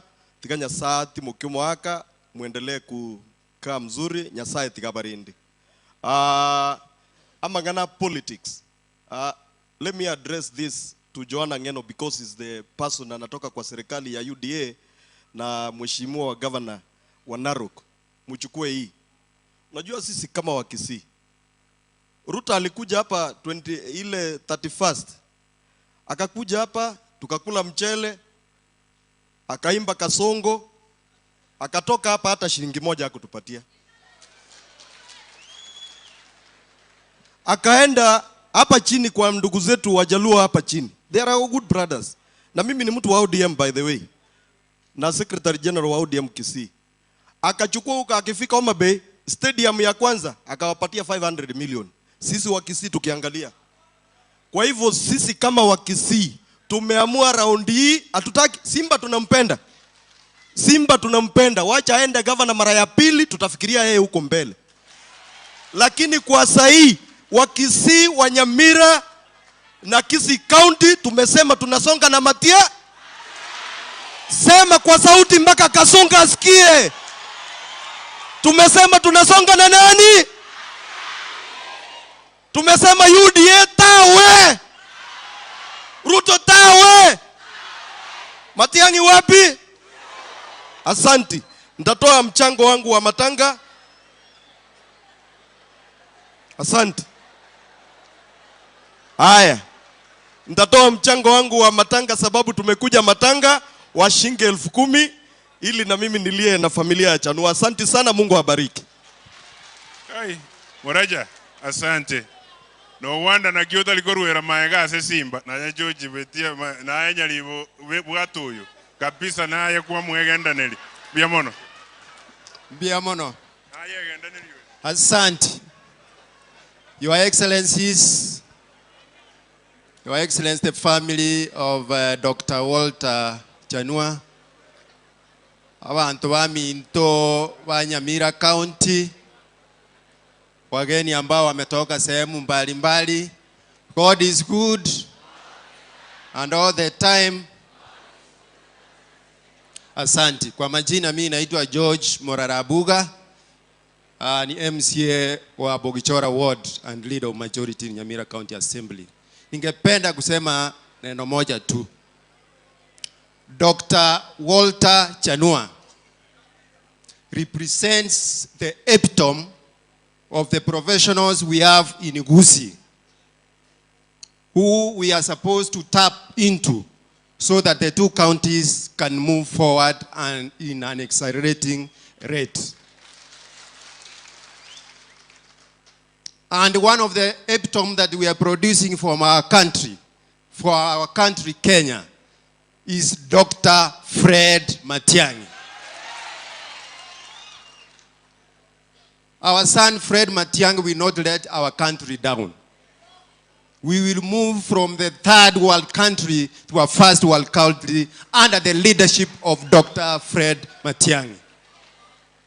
And as we move along, ningependa our viongozi, the two leaders from Gusii region, Mheshimiwa Simba Arati, Your Excellency, Mheshimiwa Amos Nyaribo, in the meantime, take advantage of the huge professionals that we have from our region so that they can use this limited time that we have, our counties will move forward. Asanteni sana.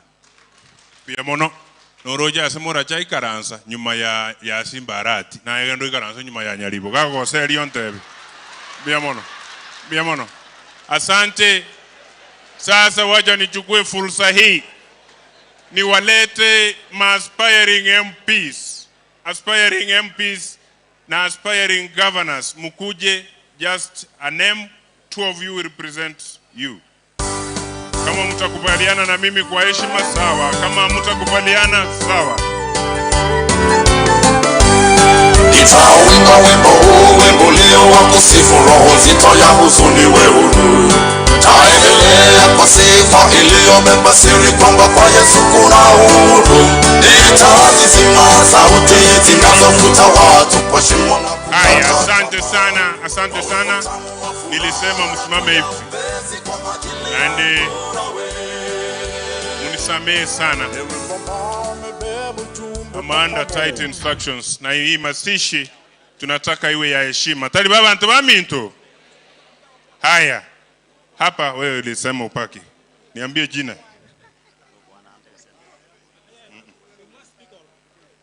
Okay. If you protest, you go back. I give it to the governor. Then you come back. Thank you. God bless you. Nilikuwa nafikiria mtaniheshimu, lakini kama ni hivyo sawa. Sawa. You will speak later. Let me introduce you.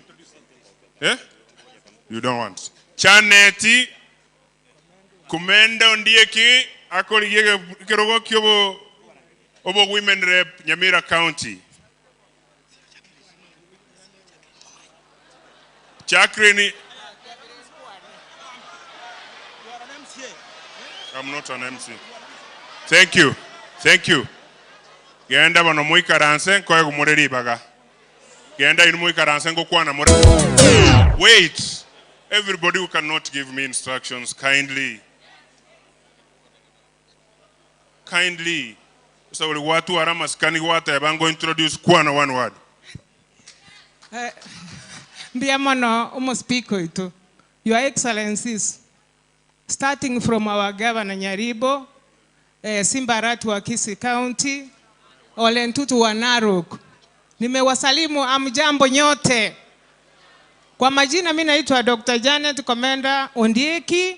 Nimesimama hapa kwa kupea pole kwa familia ya Chanua. Hiyo tu ndio imetuleta hapa kwa siku ya leo. Hakuna kitu kingine kimetuleta hapa. Ni kuwapatia pole na tuwaombee Mungu awafariji.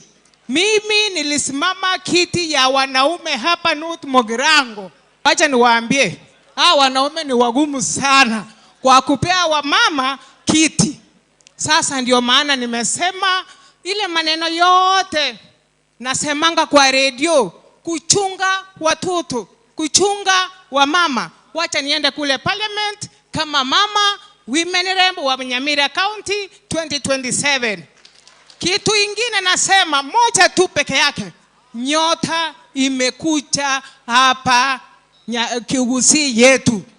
Hatuwezi poteza hiyo nyota. Tumepewa nyota, wamama, wanaume, kila mtu mwenye ako hapa tumepewa nyota. Matiang'i wapi? Matiang'i wapi? Hiyo tu ndio nimesema. Hii vitu ingine ndogo ndogo kama governor, senator, hiyo ni mambo tutaongea hapa nyumbani. Lakini ile kitu sasa tunataka unity of Kisii, na kila mtu kwa hii dunia, watu wengine watusaidie. Lazima sisi tujiunge kwanza kama watu wa Kisii. Simbarati, fanya kazi kule Kisii County. Sisi hapa na Nyabaro wetu hapa tutafanya kazi mpaka tuone nyota yetu imekuwa vizuri. Tulea sorogendo kogenda igoro bomenyo bwabaya mogoko utambe. 30 seconds. Biamono, our speaker, Mama Rebecca, Mama Mary, familia ya Chanua, our 3 governors, all visitors who have come to condole with the family of Chanua, our pastors. Kwa majina mimi naitwa Rogers Motuli kutoka West Mugirango.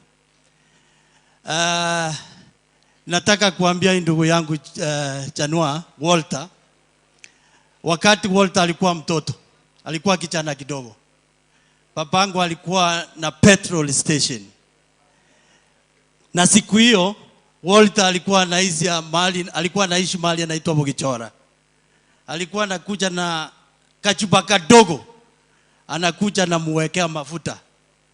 Governor, huyu kijana ukimuona amefika hapa, ametoka mbali sana. Na tunataka kuambia wa governor kutoka Narok, asante sana kwa kutunza huyu kijana yetu. Ndogo mwagera mbiamano. Na ainde tote byabageni ababacha ingomwate aba for president. Taiwe tiningo. Lakini rende ama abantu mbale chikatel. Thank you. Chiabogoirie Matiang'i. Chitagete gosiekera abande siko. Motagete abande basiekera siko. Moratu esto buate togana motwe. Na indu Matiang'i abe president yaito mbiamono sana. My friend Simbarati, thank you sana. Thank you so much for coming to condole with us here. Asante sana na Mungu asidi kuwabariki. Erongoli ane naleta emegati ya Gadimat. Ngaleta agaigawa bamuraba kalia. Ngaleta chimboli.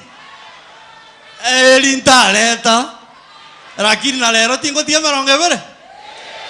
Na mwate abaga bano itongoli tayale. Ndwale ngosabero mamuroli oito. Ngosabero mole Chanua. Na inje saulina mubekere tamba gutekera alengo moke. Lazima atale nere mbia mwana Nyasaye babeko. Santi. Asante sana Rogers Moturi.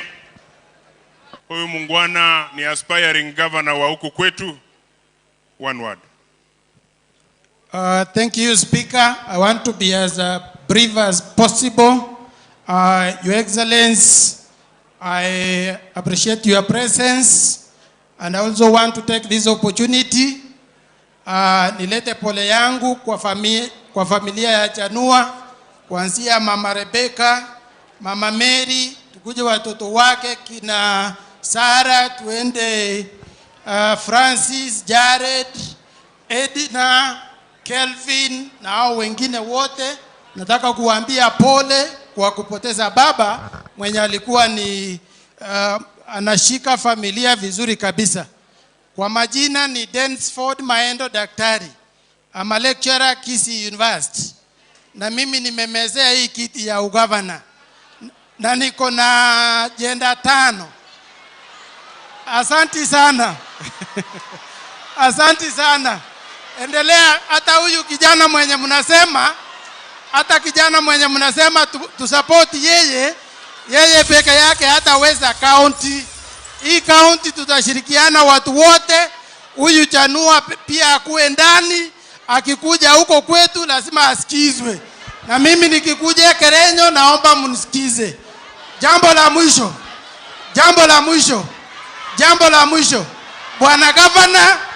Bwana Governor Amos Nyaribo, kwa hii mambo ya Nyamira University, nataka kukuambia tafadhali usiweke mkono yako ndani. Wacha ile technical committee ya Kisii University na Commission for Higher Education wa determine penye university itakuwa, hata kama ni Kiabonyoru ama Ikonge, give them a chance waamue.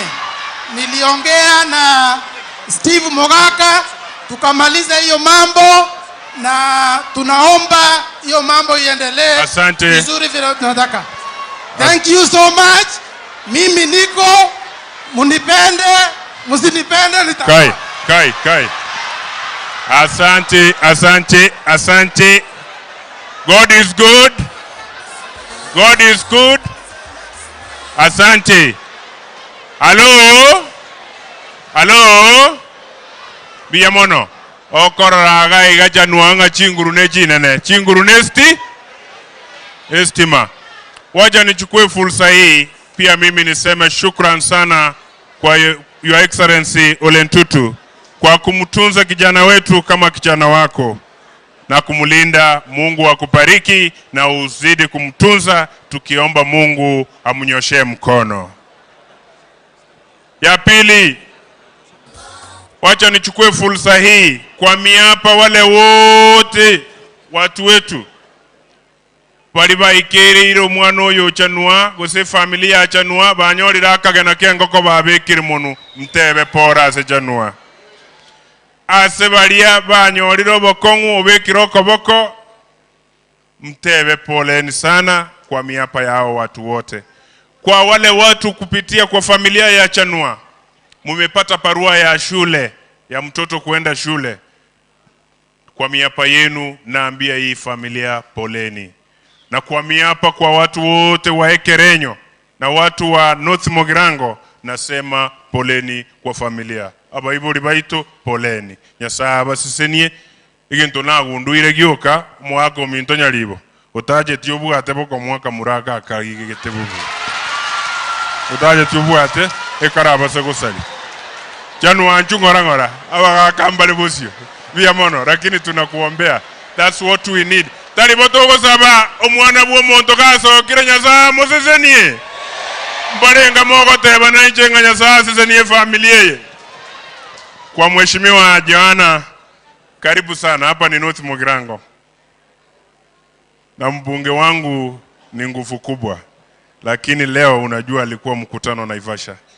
Na alikuwa kwa familia, aliomboleza na familia siku 2 na muombea nafasi. Sana kuomba uniguie radhi sana. Sitoshi lakini na kuomba ni kualike. Ukishazungumuza ndio uite gavana wetu aendelee na hapo. Na gavana wetu usisahau mgeni wetu Daktari COP. Mama wa nguvu tunakuombea pia. Umepepa jina letu, umeweka mbele. Mungu akubariki. Mheshimiwa Joan, ile kitu hatujafurahia nayo ukisikia hii kelele yote. Kuna vijana wawili kutoka huko Kisii Mmoja ni kijana mdogo anaitwa Osoro. Mwingine ni Chavet. Eti wao wanatufungia huku State House ndio naosikia hii kelele. Sasa niite niwaambie siri ndio mkuje hapa tufanye kazi. Si ni hivyo? Asante sana. Asante.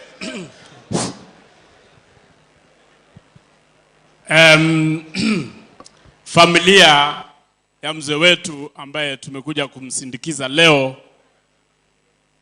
mzee ambaye ni baba ya watoto, ambaye ni mmoja wa watoto ya huyu mzee tunafanya kazi na yeye huko Narok kama mtumishi wetu. Mheshimiwa Governor wa Nyamira, Mheshimiwa Governor wa Kisii na Mheshimiwa Governor ya Narok, speakers, members of the County Assembly. Hamjambo. Hamjambo tena.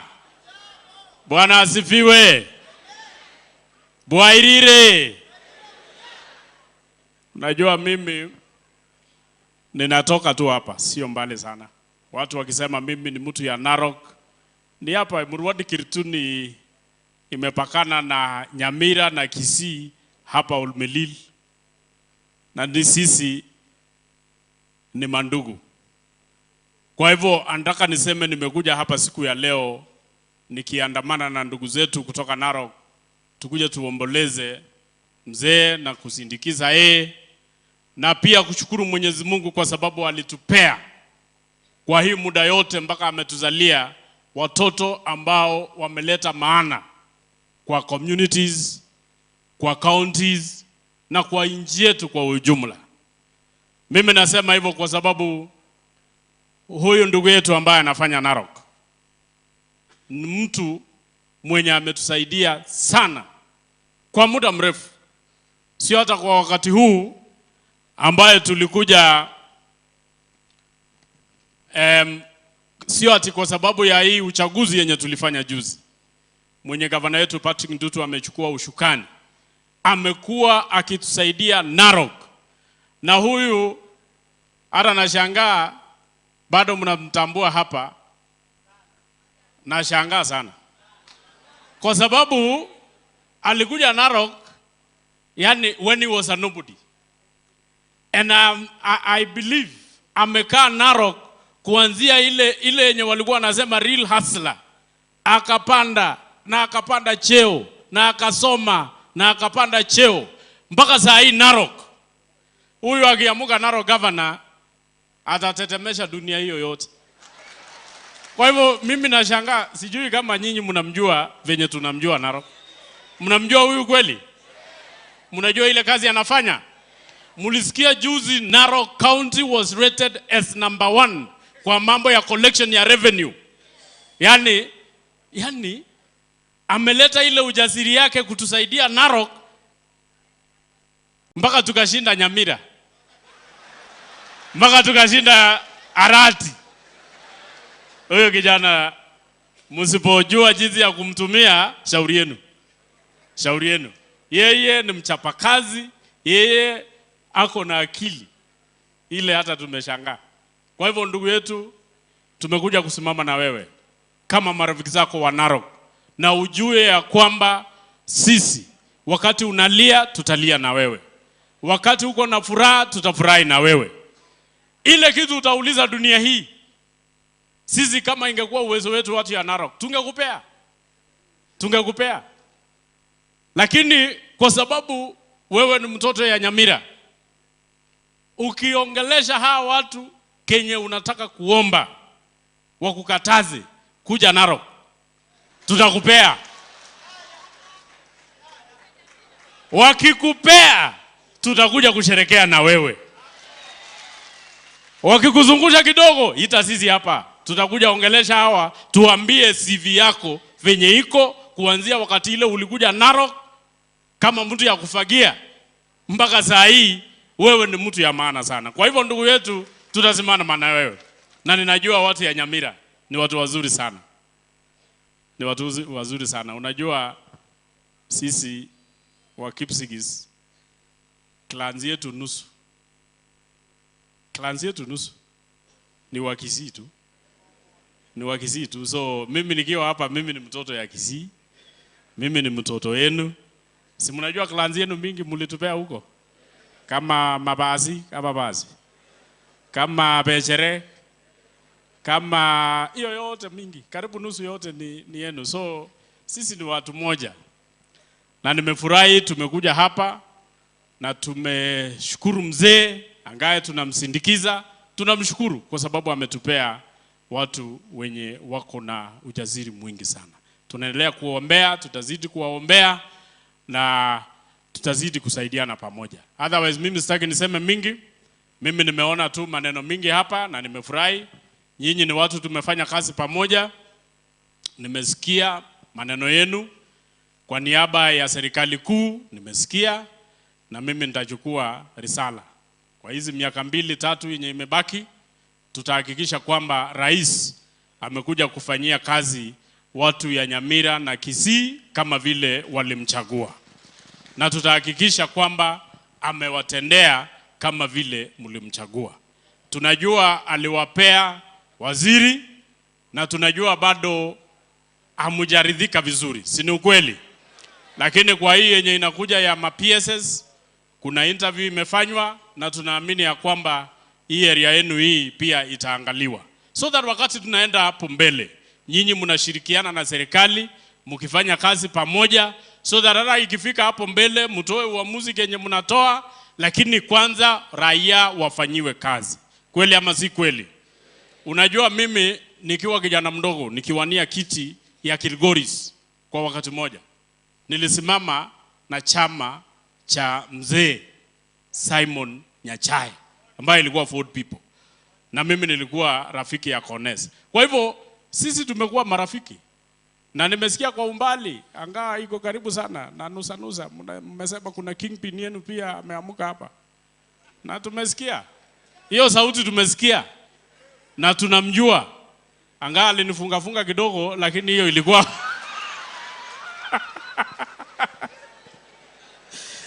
najua alinifunga kidogo, lakini si alikuwa anafanya kazi yake na tumesikia. Lakini ile kitu tunataka kusema ni kwamba lazima kama Wakenya tufanye kazi pamoja. Hata nyinyi mkisema sawa, lakini bado pia tutaongea pamoja ndio tufanye nini pamoja? Tufanye kazi. Kwa hivyo mimi sitaki niseme mingi. Nataka niseme tumesikia sauti yenu na tutaongea tuone jinsi serikali itakuja kufanya kazi hapa venye inavaa kufanywa kwingine. Hata sisi saa zingine tunalalamika kwamba rais hakai kwetu sana. So tunataka tuambie tu kwamba akuje akae hapa Nyamira wiki 2 wiki 3, aende Kisii wiki 2, apeane kazi, awache kazi, watu waridhike. Ikifika ile wakati ingine nyinyi ndio mtaamua. Kwa hivyo sitaki niseme mingi. Nataka tu nishukuru rafiki yangu Arati, nishukuru gavana yetu, na Arati huyu tulikuwa na yeye bunge moja, so mimi sio mchache pia, tulikuwa na yeye, alikuwa kisirani lakini amekuja amesaidia sana, na nataka nikushukuru rafiki yangu. Tuendelee kusaidia raia. Kazi yetu ni kufanyia kazi wananchi. Na marafiki zangu hawa wengine tutazidi kufanya kazi pamoja. Kwa hivyo mimi sitaki niseme mingi. Mimi nimeambia nyinyi mimi ni mtoto wenu. Baba yangu alikuwa ameoa Mkisii, bibi ya 3.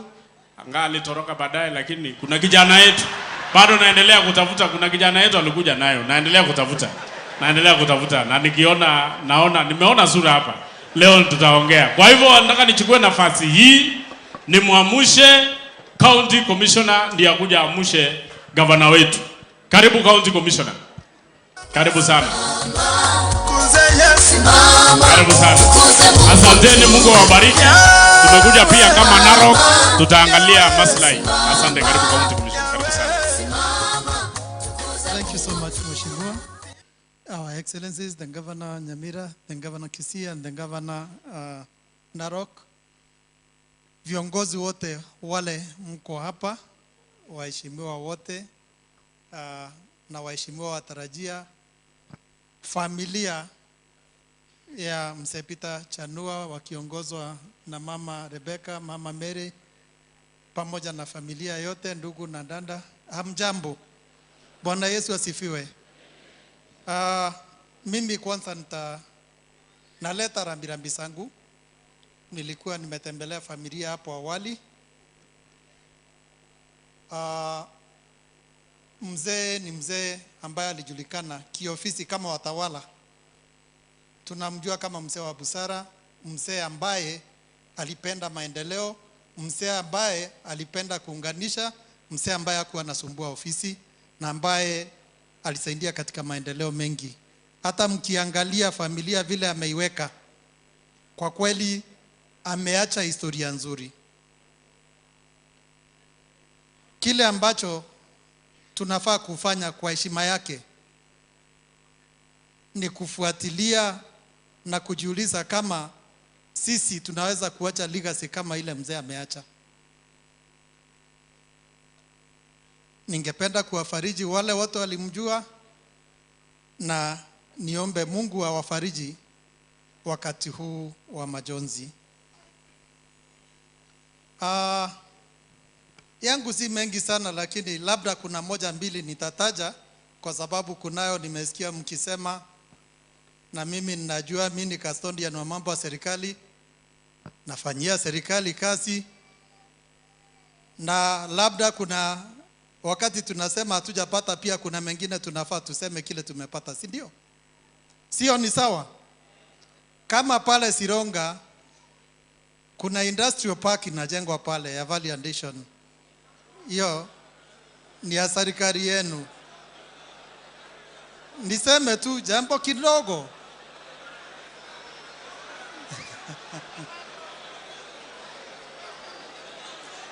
Hamtaki kusikia hiyo?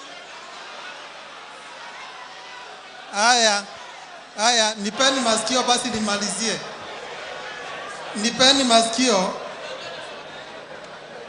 masikio basi nimalizie. Nataka kumuita kwanza CEO wa Lake Victoria Water Services, Madam Jacqueline. Neno moja tu, dakika moja, na anaposema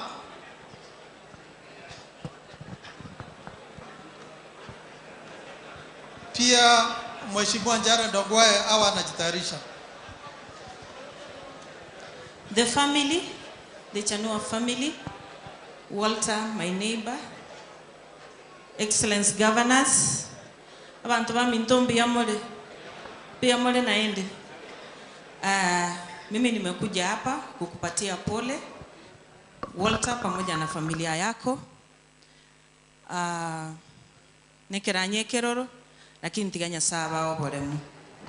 Excellence Governors, Governor Simba Arati, Governor Nyaribo, Governor Ole Ntutu.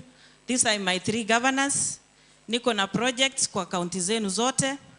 Niko na project ya Kilgoris, Lolgorian, iyo Mogor, Intake, Mheshimiwa Ngeno. Unaielewa.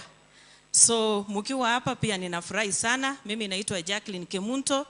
Mimi ndio CEO wa Lake Victoria South Waterworks Development Agency. Abantu ba Minto gaigano tumugirango kubwaterana n'umujumbo inojo asinyamoko nko bareterande ebisima bitatu ekemoge koro kugetangwa ekende nkonyorande lieta lakini rende bisima ebinkole mubire ama omwako yo taraera tiganya saba bwate si ebisima binde nali mege simo kende gali borabu TTI West Mugirango nali mege sima. Excellence Governor Nyaribo message yanene yemoyoka kero diuki abwatari kondo igate bana batigire chisegi bakora magenderero diuki mo bwatari kondo mo okwana gogoki abantu mokoira na magega twamanya konyora naende na mangana roro tiganya saba semi. My name is Jared Mekenyo Ngwai. I'm standing here on behalf of many friends of our friend Chanua from Kisii Town and Nairobi. We want to thank God for the life of Tomogakoyo until this point in time. I'm a director at Water Resources Authority Nairobi, and I'm happy to be with you, the leaders from Nyamira and Kisii, as all Kostabi family. I don't have much. May God bless you.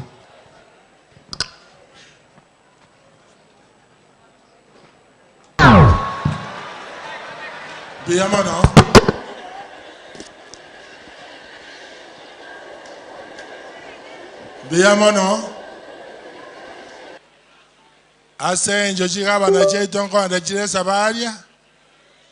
Kamora anje toko babenge. Toba eri babagende lakini ndaji ko barangeria. Onkorangeri control budgets. Unataka mmanyo moswati oyogoro kwa Margaret Nyakango. Njango oja. Oyonero gotoigora chiwezi chechi county chonsi pi. Na national government. Unataka bakwani. Chibeza chiko and the national government chiko tumeka. Nechie county chonsi. Oyonere bwe kokoweke kiara. Tigaba kwani okwani woka. Asante gavana yangu. Mbuya mole mwensi. Habari wote hata wageni wale wateja wangu wote.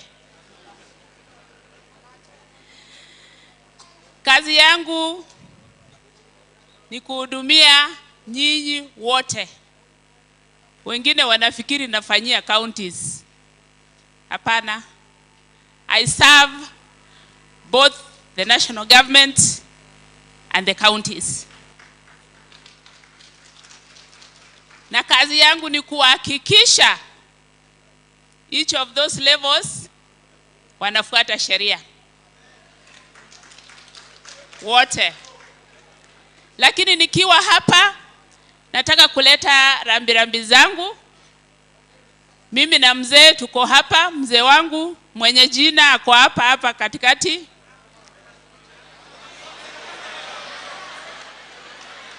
Wanasema aje ndio ule.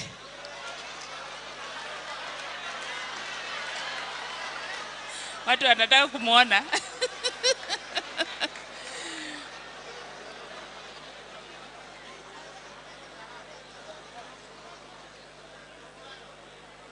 So nikiendelea kusema Chanua ndio ule mchapakazi kutoka Narok, the best performing county, and I'm not afraid to say it.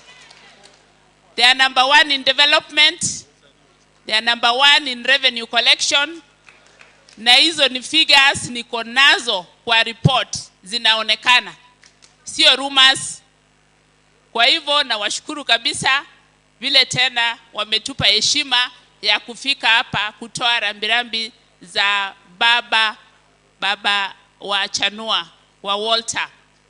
So nataka mzee pia wasalimie. Abantu bamindu bairire bya mwensi. Bya mole mwensi kegima.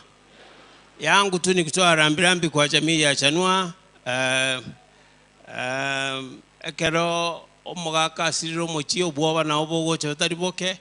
Lakini remanga Nyasaye nari iguru omugaka ochire ekero togocha kugenda na intwira ini eria ntonyoro musani togukwania na ndi togosekanere ekero ritukurio riririo korangiribwa marieta ngitwara gotera gakorangeria marieta gakorangeria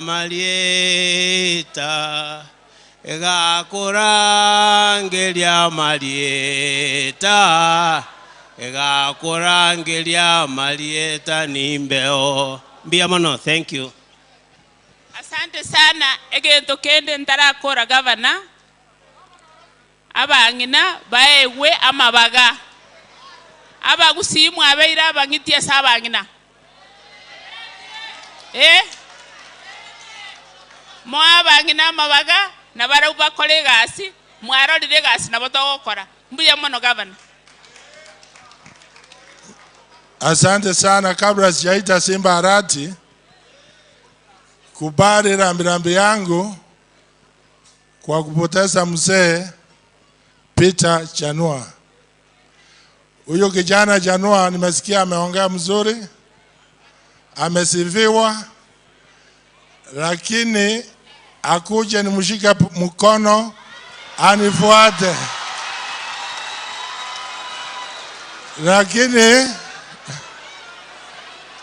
Lakini ajue ya kwamba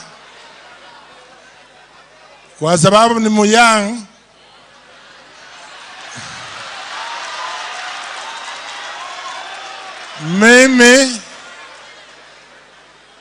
Mimi nitastaafu 2032.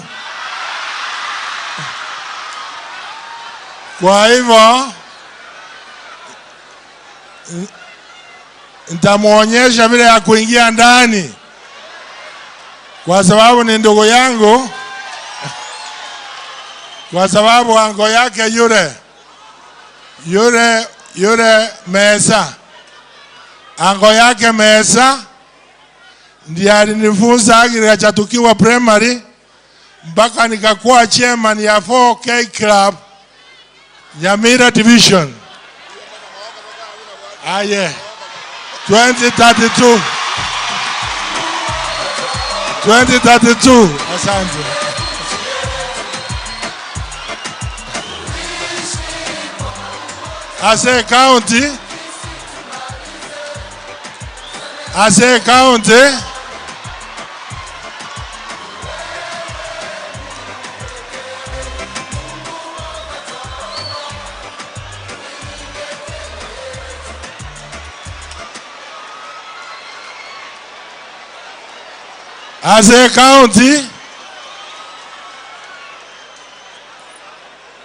Ase County. Egente kamonda abatebye bunomo gusi abantu bonse banjire toberimo erimo nalitora gwa masikani tuachairu mono igo ntobwate ke enyomba yomogusi ekoroku UPA nengare kiro monto nabasoime nengare toisaranse no monto yomo twebange kiro monto nabasoime totigeri yomo na katikati ya ito tonyare gosuka motwe ngete mama to monto to gosuki motwe mama tebori. Asante sana. Amagane County tuanze ni mate mwasumbo kerechibara tuagore biragita otwoma mbije bigende kire ward naanze na 20 kilometers kire ward 20 kilometers kire ward tokora kire ward tomanye koira na tokore chirichinga chitigarete aseri bagerio tigandangeri simbarati achakwane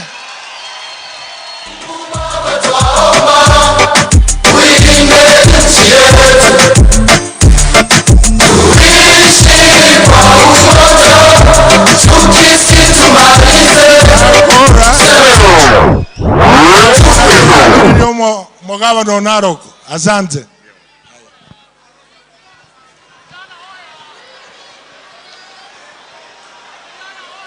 Aya. Bogimo buyo bwenge bunalitolikogwa byomobe ange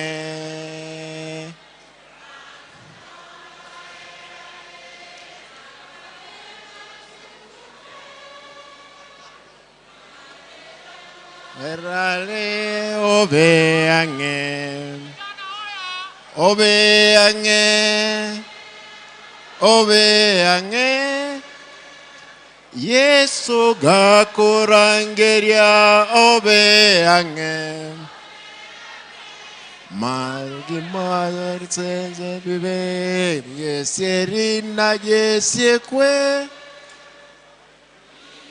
Robia ombosa obe ange. God is good and all the time. Kwa familia ya mwenda zake mzee Peter Chanua, familia kwa sababu ya kina mama, watoto wake, ndugu zake, nataka nilete lambirambi zangu. Kama gavana wa Kisii, niseme pole kwa familia na jamii ya Ekerenyo, vile vile Omogusi Bwens. Ndugu Walter pole kwa kumpoteza mzee. Mzee amelala, na amelala akiwa na miaka nyingi. Sasa wewe, unajua wewe sio wa kwanza, ni wale kuna wengine wa kwanza, lakini wewe nyote imeangukia wewe.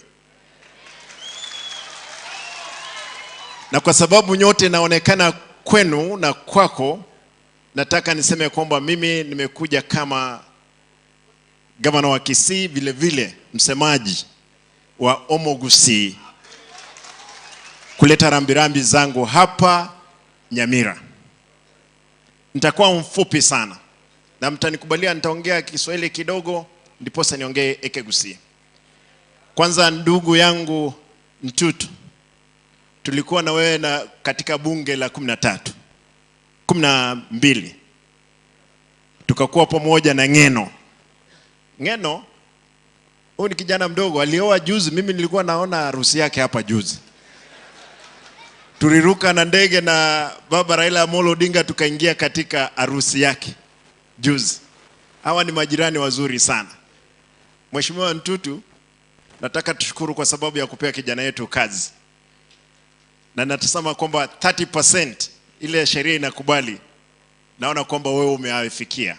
Hata sisi hapa Nyamira utapata kuna kabila lingine, pia hata Kisii utapata kuna kabila lingine. Kwa hivyo mimi nimeleta rambirambi zangu, na nataka nishukuru kwa sababu wewe, vile control of budget amesema, ushuru, unajua wewe uko na ushuru wa wazungu na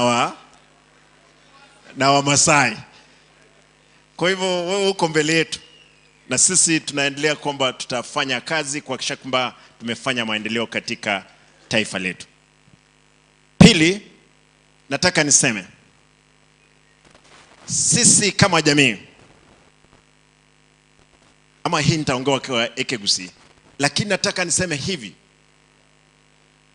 Nimeona watu,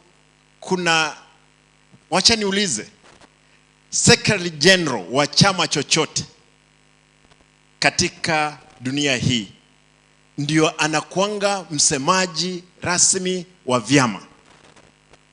Na nimeona ndugu yangu Sifuna, Senator Sifuna, akiongea kuna watu wanapiga yeye sana kwamba anaongea mambo yake. I want to remind the Kenyans, for ODM as the deputy party leader, our spokesman in the party is none other than Senator Sifuna. Kwa hivyo mkiona vile Sifuna anaongea lugha ya chama, sisi kama chama cha ODM ndio tunakubaliana kwamba tulipeana expertise kwa serikali. Sisi hatuko kwa serikali, na tumeambia Mheshimiwa Rais kwamba wewe ni ndugu yetu, na sisi kama Wakenya, kama wananchi wazuri, lazima tuhakikishe kwamba serikali iliyopo tuiombee iweze kudeliver for the period it's in office. Kwa hivyo siwezi kuwa na tashwishi yoyote. Nataka niombe kwamba our people, wale wageni ambao umekuja hapa, I'm trying to be mean with my words, but I want to say, as Omo Gusii, Kisii County has 700,000 registered voters. Nyamira has close to 400,000. That is 1.1. Then, if you go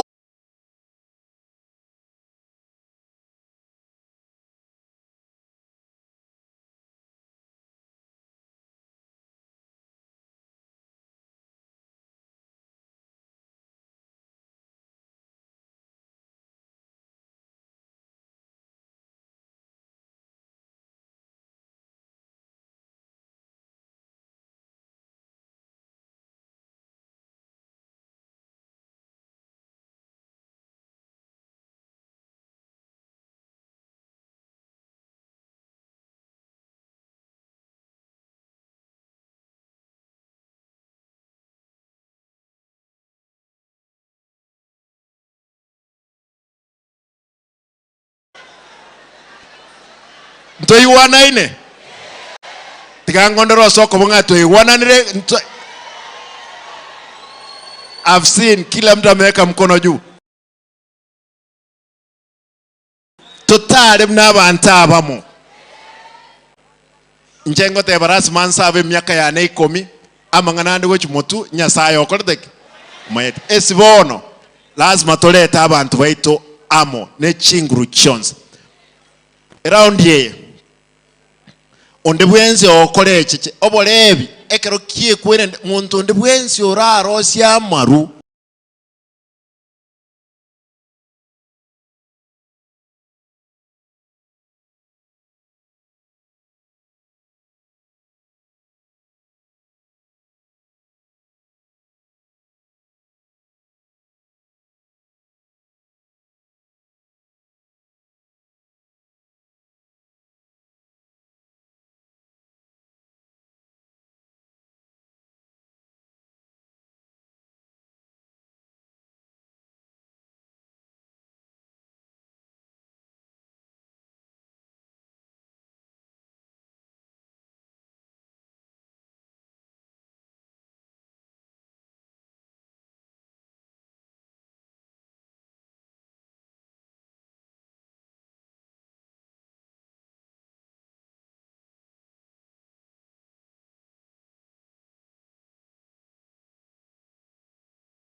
Wa kwanza, lakini wewe nyote imeangukia wewe.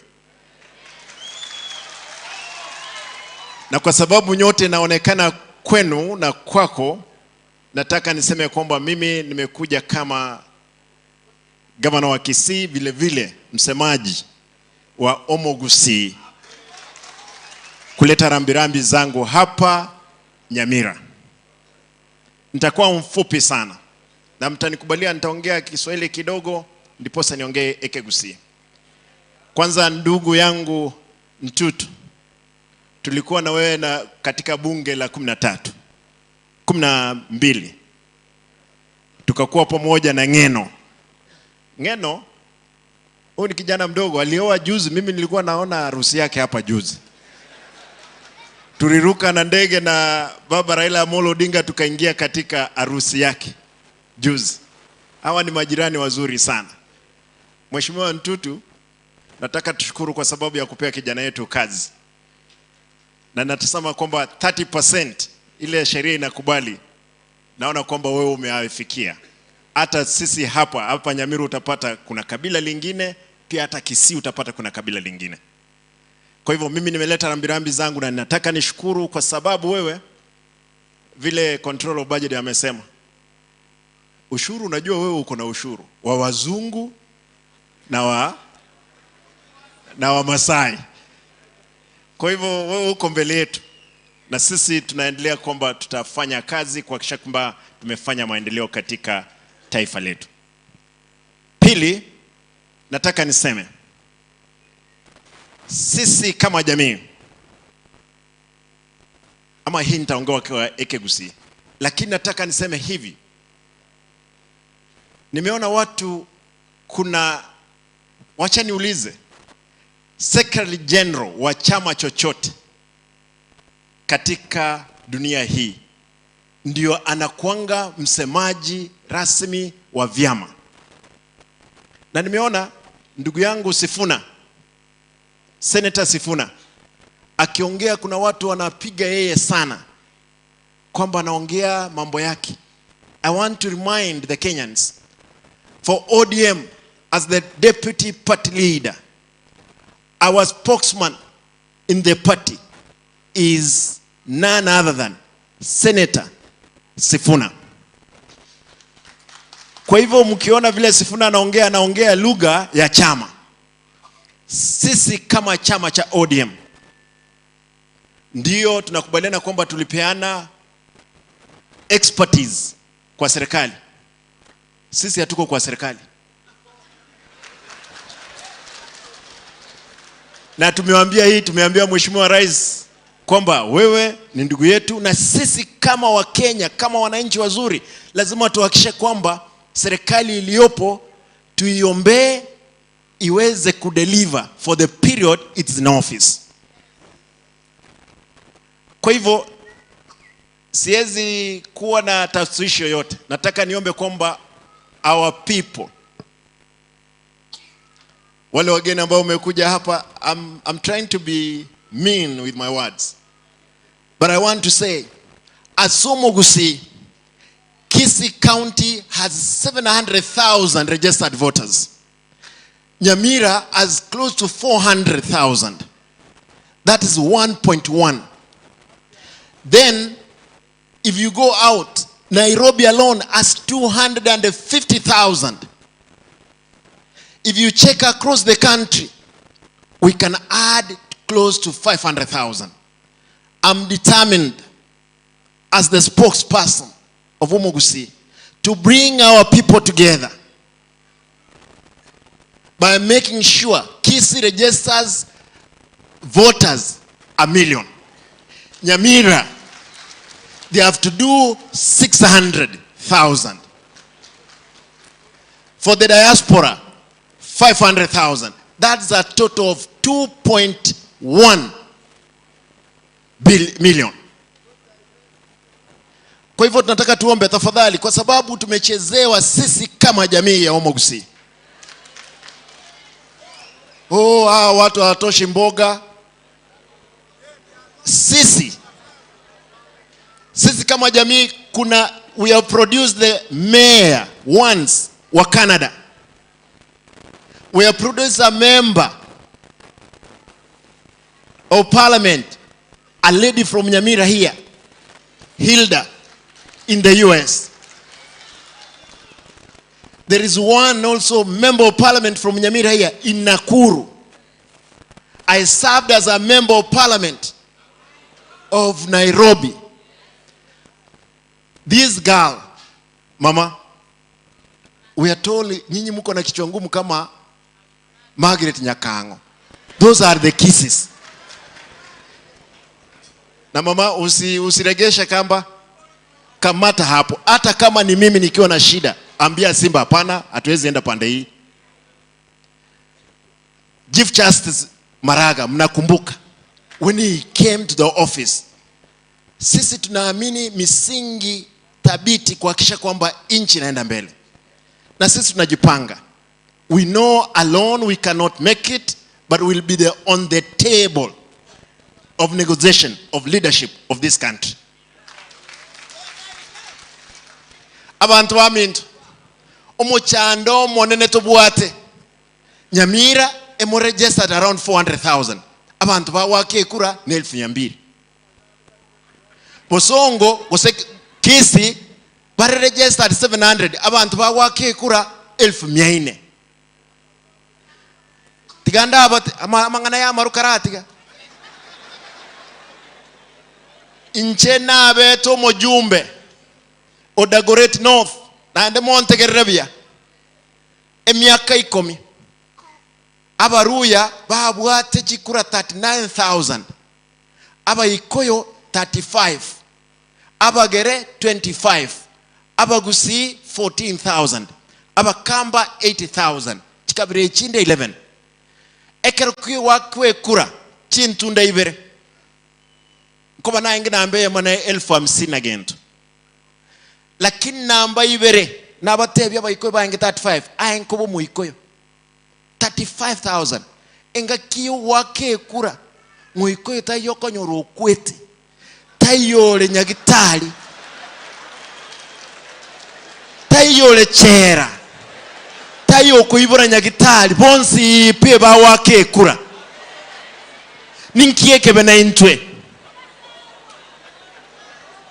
abantu baitu lazima tutenene bono na liturasikwe mwanchiranire boigo totigama ngana yogosera tigo omonto agosere buna bono ekera akora amagendero tikunyarekana abantu gegekera amagendero agenderete mwewe lido majority abateba president yarara bosongo gaiga kawo ikabogere mate gaiga oina na 500 million devolution conference ya chiroro investment conference international ya chiroro abantu baminto lazima abantu nainto sikwe mnegesaku nainche nkubaboli mugabana Nyaribo esinga kiturobis ntaete ngosabe tigato teme n'abarayi bali bande bonsi ibi tubeke kitofauti kito kando toleto mugusio minto amo mo wanja boigo umaete ntoto ngirenge njugete enkorake mo pasta yante ebinga abantu umaete no nyachieni nero lingange na Yesu na Nyasaye sana na intwe singe njutulange na Nyasaye okonyora ngenda amwamwe linya chieni no erime yaito abantu baito mo wanja tutigenda amwam tochamo omwelio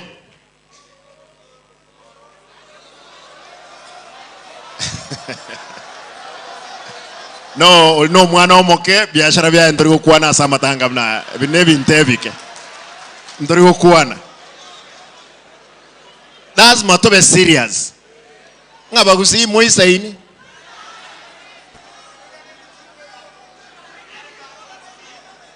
bagusi moisa ini ngimo korage tanda nyamulisa ini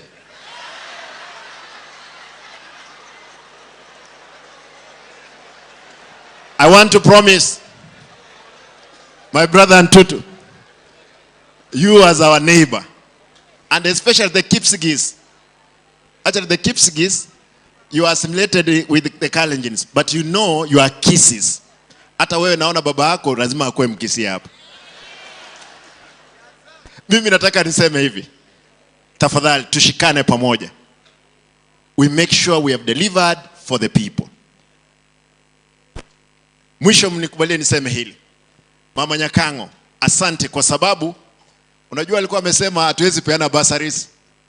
Lakini juzi tulipoketi akasema as long as the act ile mmetengeneza it has not expired, I have no problem. Kwa hivyo sisi we are looking at our acts and we'll make sure it's in line with the constitution, what the law requires. We give our people bursaries, watoto waende shule. Ile umaskini iko kwa watu wetu ni mbaya sana. Monga nchire doje montegere to mate ngendere mono ndasali. Ngendere.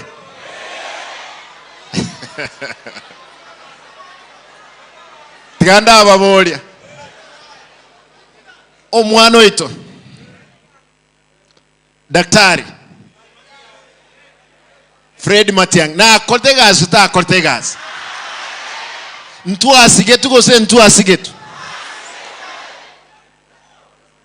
Bono aigwa kwana abaswatu bali mwanyu mu bwango yiga abana bali abakemulega mutarabate bitambulisho no embali mutarake emyaka genda tebe emyaka waikire 18 bwatege tambulisho period ekina kebinyambi bigokora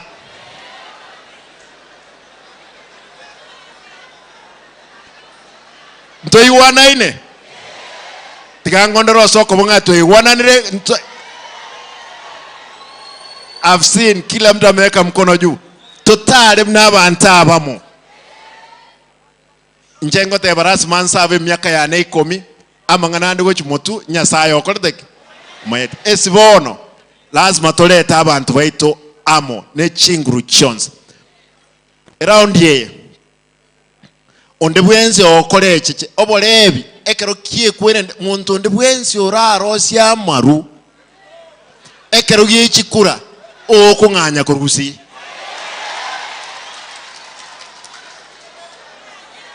kiro mondras ma ke kura naende bwana county commissioner, nataka nikuuliza tafadhali, wewe na timu yako ya chiefs, tafadhali kubali watu wetu washike vitambulisho. Tukubalie watu washike vitambulisho. Nasikia kuna pesa inalipishwa. We are going to make sure both counties, sisi ni watu wa moja. Achari ni kama sasa Kisii igawanywe tena mara mbili ikuwe Gucha na Kisii. We are one people. Na sisi tuko tayari kushirikiana na Wakenya wengine tuhakikishe kwamba we have delivered this country. Kwa hayo mengi nikubalie nimwite ndugu yangu Patrick Ntutu. Tulikuwa na yeye bunge. Tulikuwa na yeye bunge akawa Simba Arati, the host governor, ndugu yangu ya Nyamira, Dr. Margaret, COB, familia ya mzee wetu Peter Chanua Ondieki, Mama Rebecca, Mama Mary, na watoto wako wote na wajukuu, waheshimiwa MPs ambao wako hapa, waheshimiwa MCS na viongozi wote ambao wameweza kupata nafasi ya kufika hapa. Hamjambo. Bwana Yesu asifiwe. Hebu nisalamie tu ya mwaka mpya, inua tu mkono yako, salamia watu ya Narok. Asanti. Basi kwa niaba ya watu ya Narok County, kiwa gavana wao, nimefika kwa familia hii ya rafiki yetu Chanua, Walter Chanua, kusema wakina mama poleni kwa kupoteza mzee wetu. Leo tumesema tuje hapa tuache kazi zetu zote ili tuweze kuja kuwa pamoja nanyi, kwa sababu sisi tumekuwa kama familia. Na kwa sababu wengi wenyu mmezungumza kuhusu hii familia, sitarudia kwa sababu naona wakati umeenda. Lakini mniruhusu kwa heshima kuu kidogo tu, nimesikia maneno hapa kidogo ya kuhusu kijana yangu. Na unajua mimi ni baba yake. Sasa mimi ndio naweza sema mambo yake. Mnataka kujua Walter Chanua ni nani? Nauliza, mnataka kumjua? Unajua nimesikia mkiongea, lakini nikakaa pale nikasema ama hii ni Walter ambao sio ule namjua. Wacha niseme hivi. Huyu Walter Chanua, kuna siku tulienda pale kwa COB, Dr. Margaret. Nikamuita yeye Chinua. Akaniambia haitu Chinua, anaitwa Chanua. Nikamwambia unajua mimi ni wale ambao wamesoma Chinua Achebe. Sasa huyu kijana wetu alikuja Narok akiwa mdogo sana. Na alitembelea County Urban Council ama Town Council in 2004. Akaomba mzee mmoja anaitwa chairman wakati huo Njoe amsaidie tu awe ni ule ambaye anamsaidia pale kwa ofisi, ile kazi ya ofisi kidogo kidogo. Huyu mzee akakaa naye akamuona, na huyu kijana ni mbona kuna heshima, mbona kuna utu. Hapo akaanza kumwambia wewe ndio unapanga faili zangu, kwa sababu mzee hakusoma. Ni wale wa Masai ambao hakusoma kitu. Karatasi yote ikikuja Chanua Walter ndiye anamsomea, anamwambia hivi ni hivi. Huyu akasoma akakuwa clerk, baadaye akakuwa accountant. 2008 akakuwa confirm kama mmoja ya wafanyikazi ya the then county council. Hapo akaanza kusoma, akakuwa accountant 1, accountant 2 mpaka akapata CPA. Na ukimuona yeye huwezi kumjua unless ufike pale ndio mtamjua, kwa sababu he spoke very well, lakini hapendi sana mambo mengi. Sasa niwaambie nyinyi, huyu Walter, mimi nilimjua 2013. Tulikuwa tunatafuta viti za bunge tukiwa na Simba Arati na Joana Ngeno. Akafika kwangu kusema ya kwamba nimesikia wa vijana wamesema watakuletea mbuzi, naye akalete mbuzi pale. Tulikuwa na chai tunataka kusimama, ndio akaanza kuwa rafiki yangu kutoka wakati huo. Sasa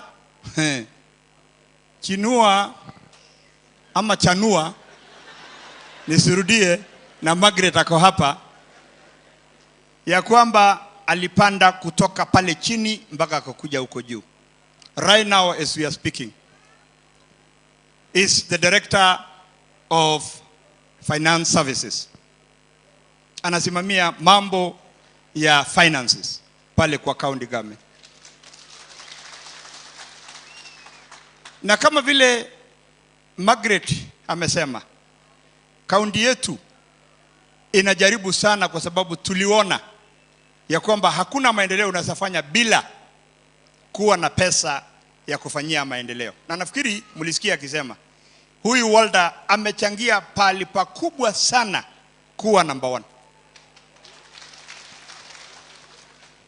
So nimesikia kuna maneno inaendelea hapa Chinua, na hujai kuniambia fanya hivi. Hebu kuja tu kidogo hapa. Unajua mimi ni mtoto wa chief, Huko kwetu my father was a paramount chief of the Maasais. And when you hear the voices of the people, you are hearing the voices of God. Ni kweli ama kweli? Ati mnataka huyu akue nini? Ya kaunti ya Nyamira? Na mumekubalia? Na mnaniona nimeweka mkono hapa? Na mnaona kuna rungu nyeusi? Hiyo iwe ya namna hiyo.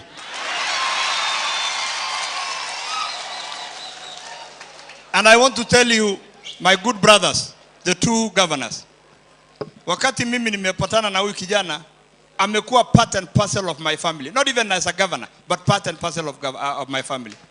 Mimi naomba tu wewe, unajua rafiki yangu Amos wa Nyamira, ulifanya kazi na baba yangu Chief Lerionga. Sasa nakuomba tu, kwa sababu hawa ni watu yako, wewe support hiki kijana. Support hiki kijana. Na kwa sababu wewe karibu uende, sasa hakuna competition hapo, wewe ni kuwekelea tu mkono. Na kwa sababu mimi nimetoka huko Masaini na nimeleta Ndalengo yote, si huyu tayari amekuwa governor? Mmekubali hivyo? Sasa nitakuwa nikifanya kampeni yangu kuja huko na kuja hapa.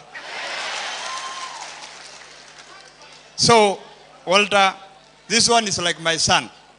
Because wakati wakiwa pale, mimi ndio baba yao. Na kama nimeweka hiyo mkono hivyo, kwa desturi ya Kimasai ama ya Afrika, hiyo maneno imeisha. Sawa sawa? Haya, asante. Mungu akubariki. Niongeze tu niseme hivi. Na hatuja kuja mambo ya sisi ni wageni. Sisi ni tuko tuna macho na tumbo. Hatuna mambo ingine. Na hatuwezi kusema mambo mengi ambayo mnasema hapa. Ile kitu ambayo mimi naweza tu kutoa advice kwa jamii ya Kisii ama Abagusi, mukae na Wakenya wote. Hii Kenya ni yetu sisi sote. Familia, mimi mnanijua. Unajua huyu Chanua kama hakuoa, wakati nimekuta bibi yake nikamwambia kama hakuoa tungepea Masai huko. Sasa nikakutana na bibi yake na ni rafiki yangu sana, nikamwambia basi sasa hiyo tu ndio bahati. Lakini mimi na yeye kwa sababu tumeoa tu bibi moja, mimi moja na yake moja. Na unajua baba yake alikuwa polygamist, ako na wawili, baba yangu alikuwa na 10. So sijasema kitu, lakini huyu kama angekuja na Masai asimama hapa. Lakini kwa haya yote mimi nataka niseme nimeshukuru sana. Narok County wamechangia pakubwa wakati mlipata shida, na leo nimekuja hapa kuhakikisha ya kwamba kijana yetu ako sawa. Wewe usichelewe kwa kazi, unajua tuko kazini, Kesho wewe twende huko, kesho kutwa nimekupea wiki moja. Urudi tuangalie mambo ya finances huko kaunti yetu, alafu tuendelee mbele. My good brother Simbarati na Amos, mimi nimeshukuru sana kuwa pamoja na nyinyi, and thank you for the work that we have been doing. I know kazi ya ugavana sio rahisi, tunaendelea kuwafanyia kazi. Kwa haya machache ama mengi, Mungu amweke marehemu pahali pema peponi. Thank you so much, Your Excellency Patrick Ole Ntutu. Thank you so much, sir. That's good. Thank you so much. Akiendelea kukaa ndio nimulete Walter for a vote of thanks. Ningependa kuwashukuru sana our governors, maana wamesupport kamati andalizi na kanisa. Erongori ya Governor Paul Simba Arati 50,000. Governor Amos Nyaribo, Governor Nyamira County 50,000. Miss Margaret Nyakango 20,000. Mr. Nyakango 5,000. Jeremiah Ongero 2,000. Na nimearifiwa kuna pesa ya mjumbe wa eneo hili. Kwa wapi yule ambaye alikuwa anataka pesa ya mjumbe? All right. Nikiwa hivyo ningependa nimuite Walter. Walter, where are you please for our vote of thanks? Naende gago kura mane koleta omo pastor we kanisa. Your Excellency, please ungetulia kidogo. Your Excellency.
Shukuru sana kwa upendo ambao umedhihirisha. My colleagues, every other person mahali umechangia, Mungu awabariki kupita mipaka. Sasa tunapotawanyika kuelekea graveside, Mungu awe nanyi mnaporejea nyumbani. Naomba pastor tuombe immediately before tuondoke. Asante sana Pastor Narok SDA Church, Pastor Ole Tengeti. Karibu tuombe.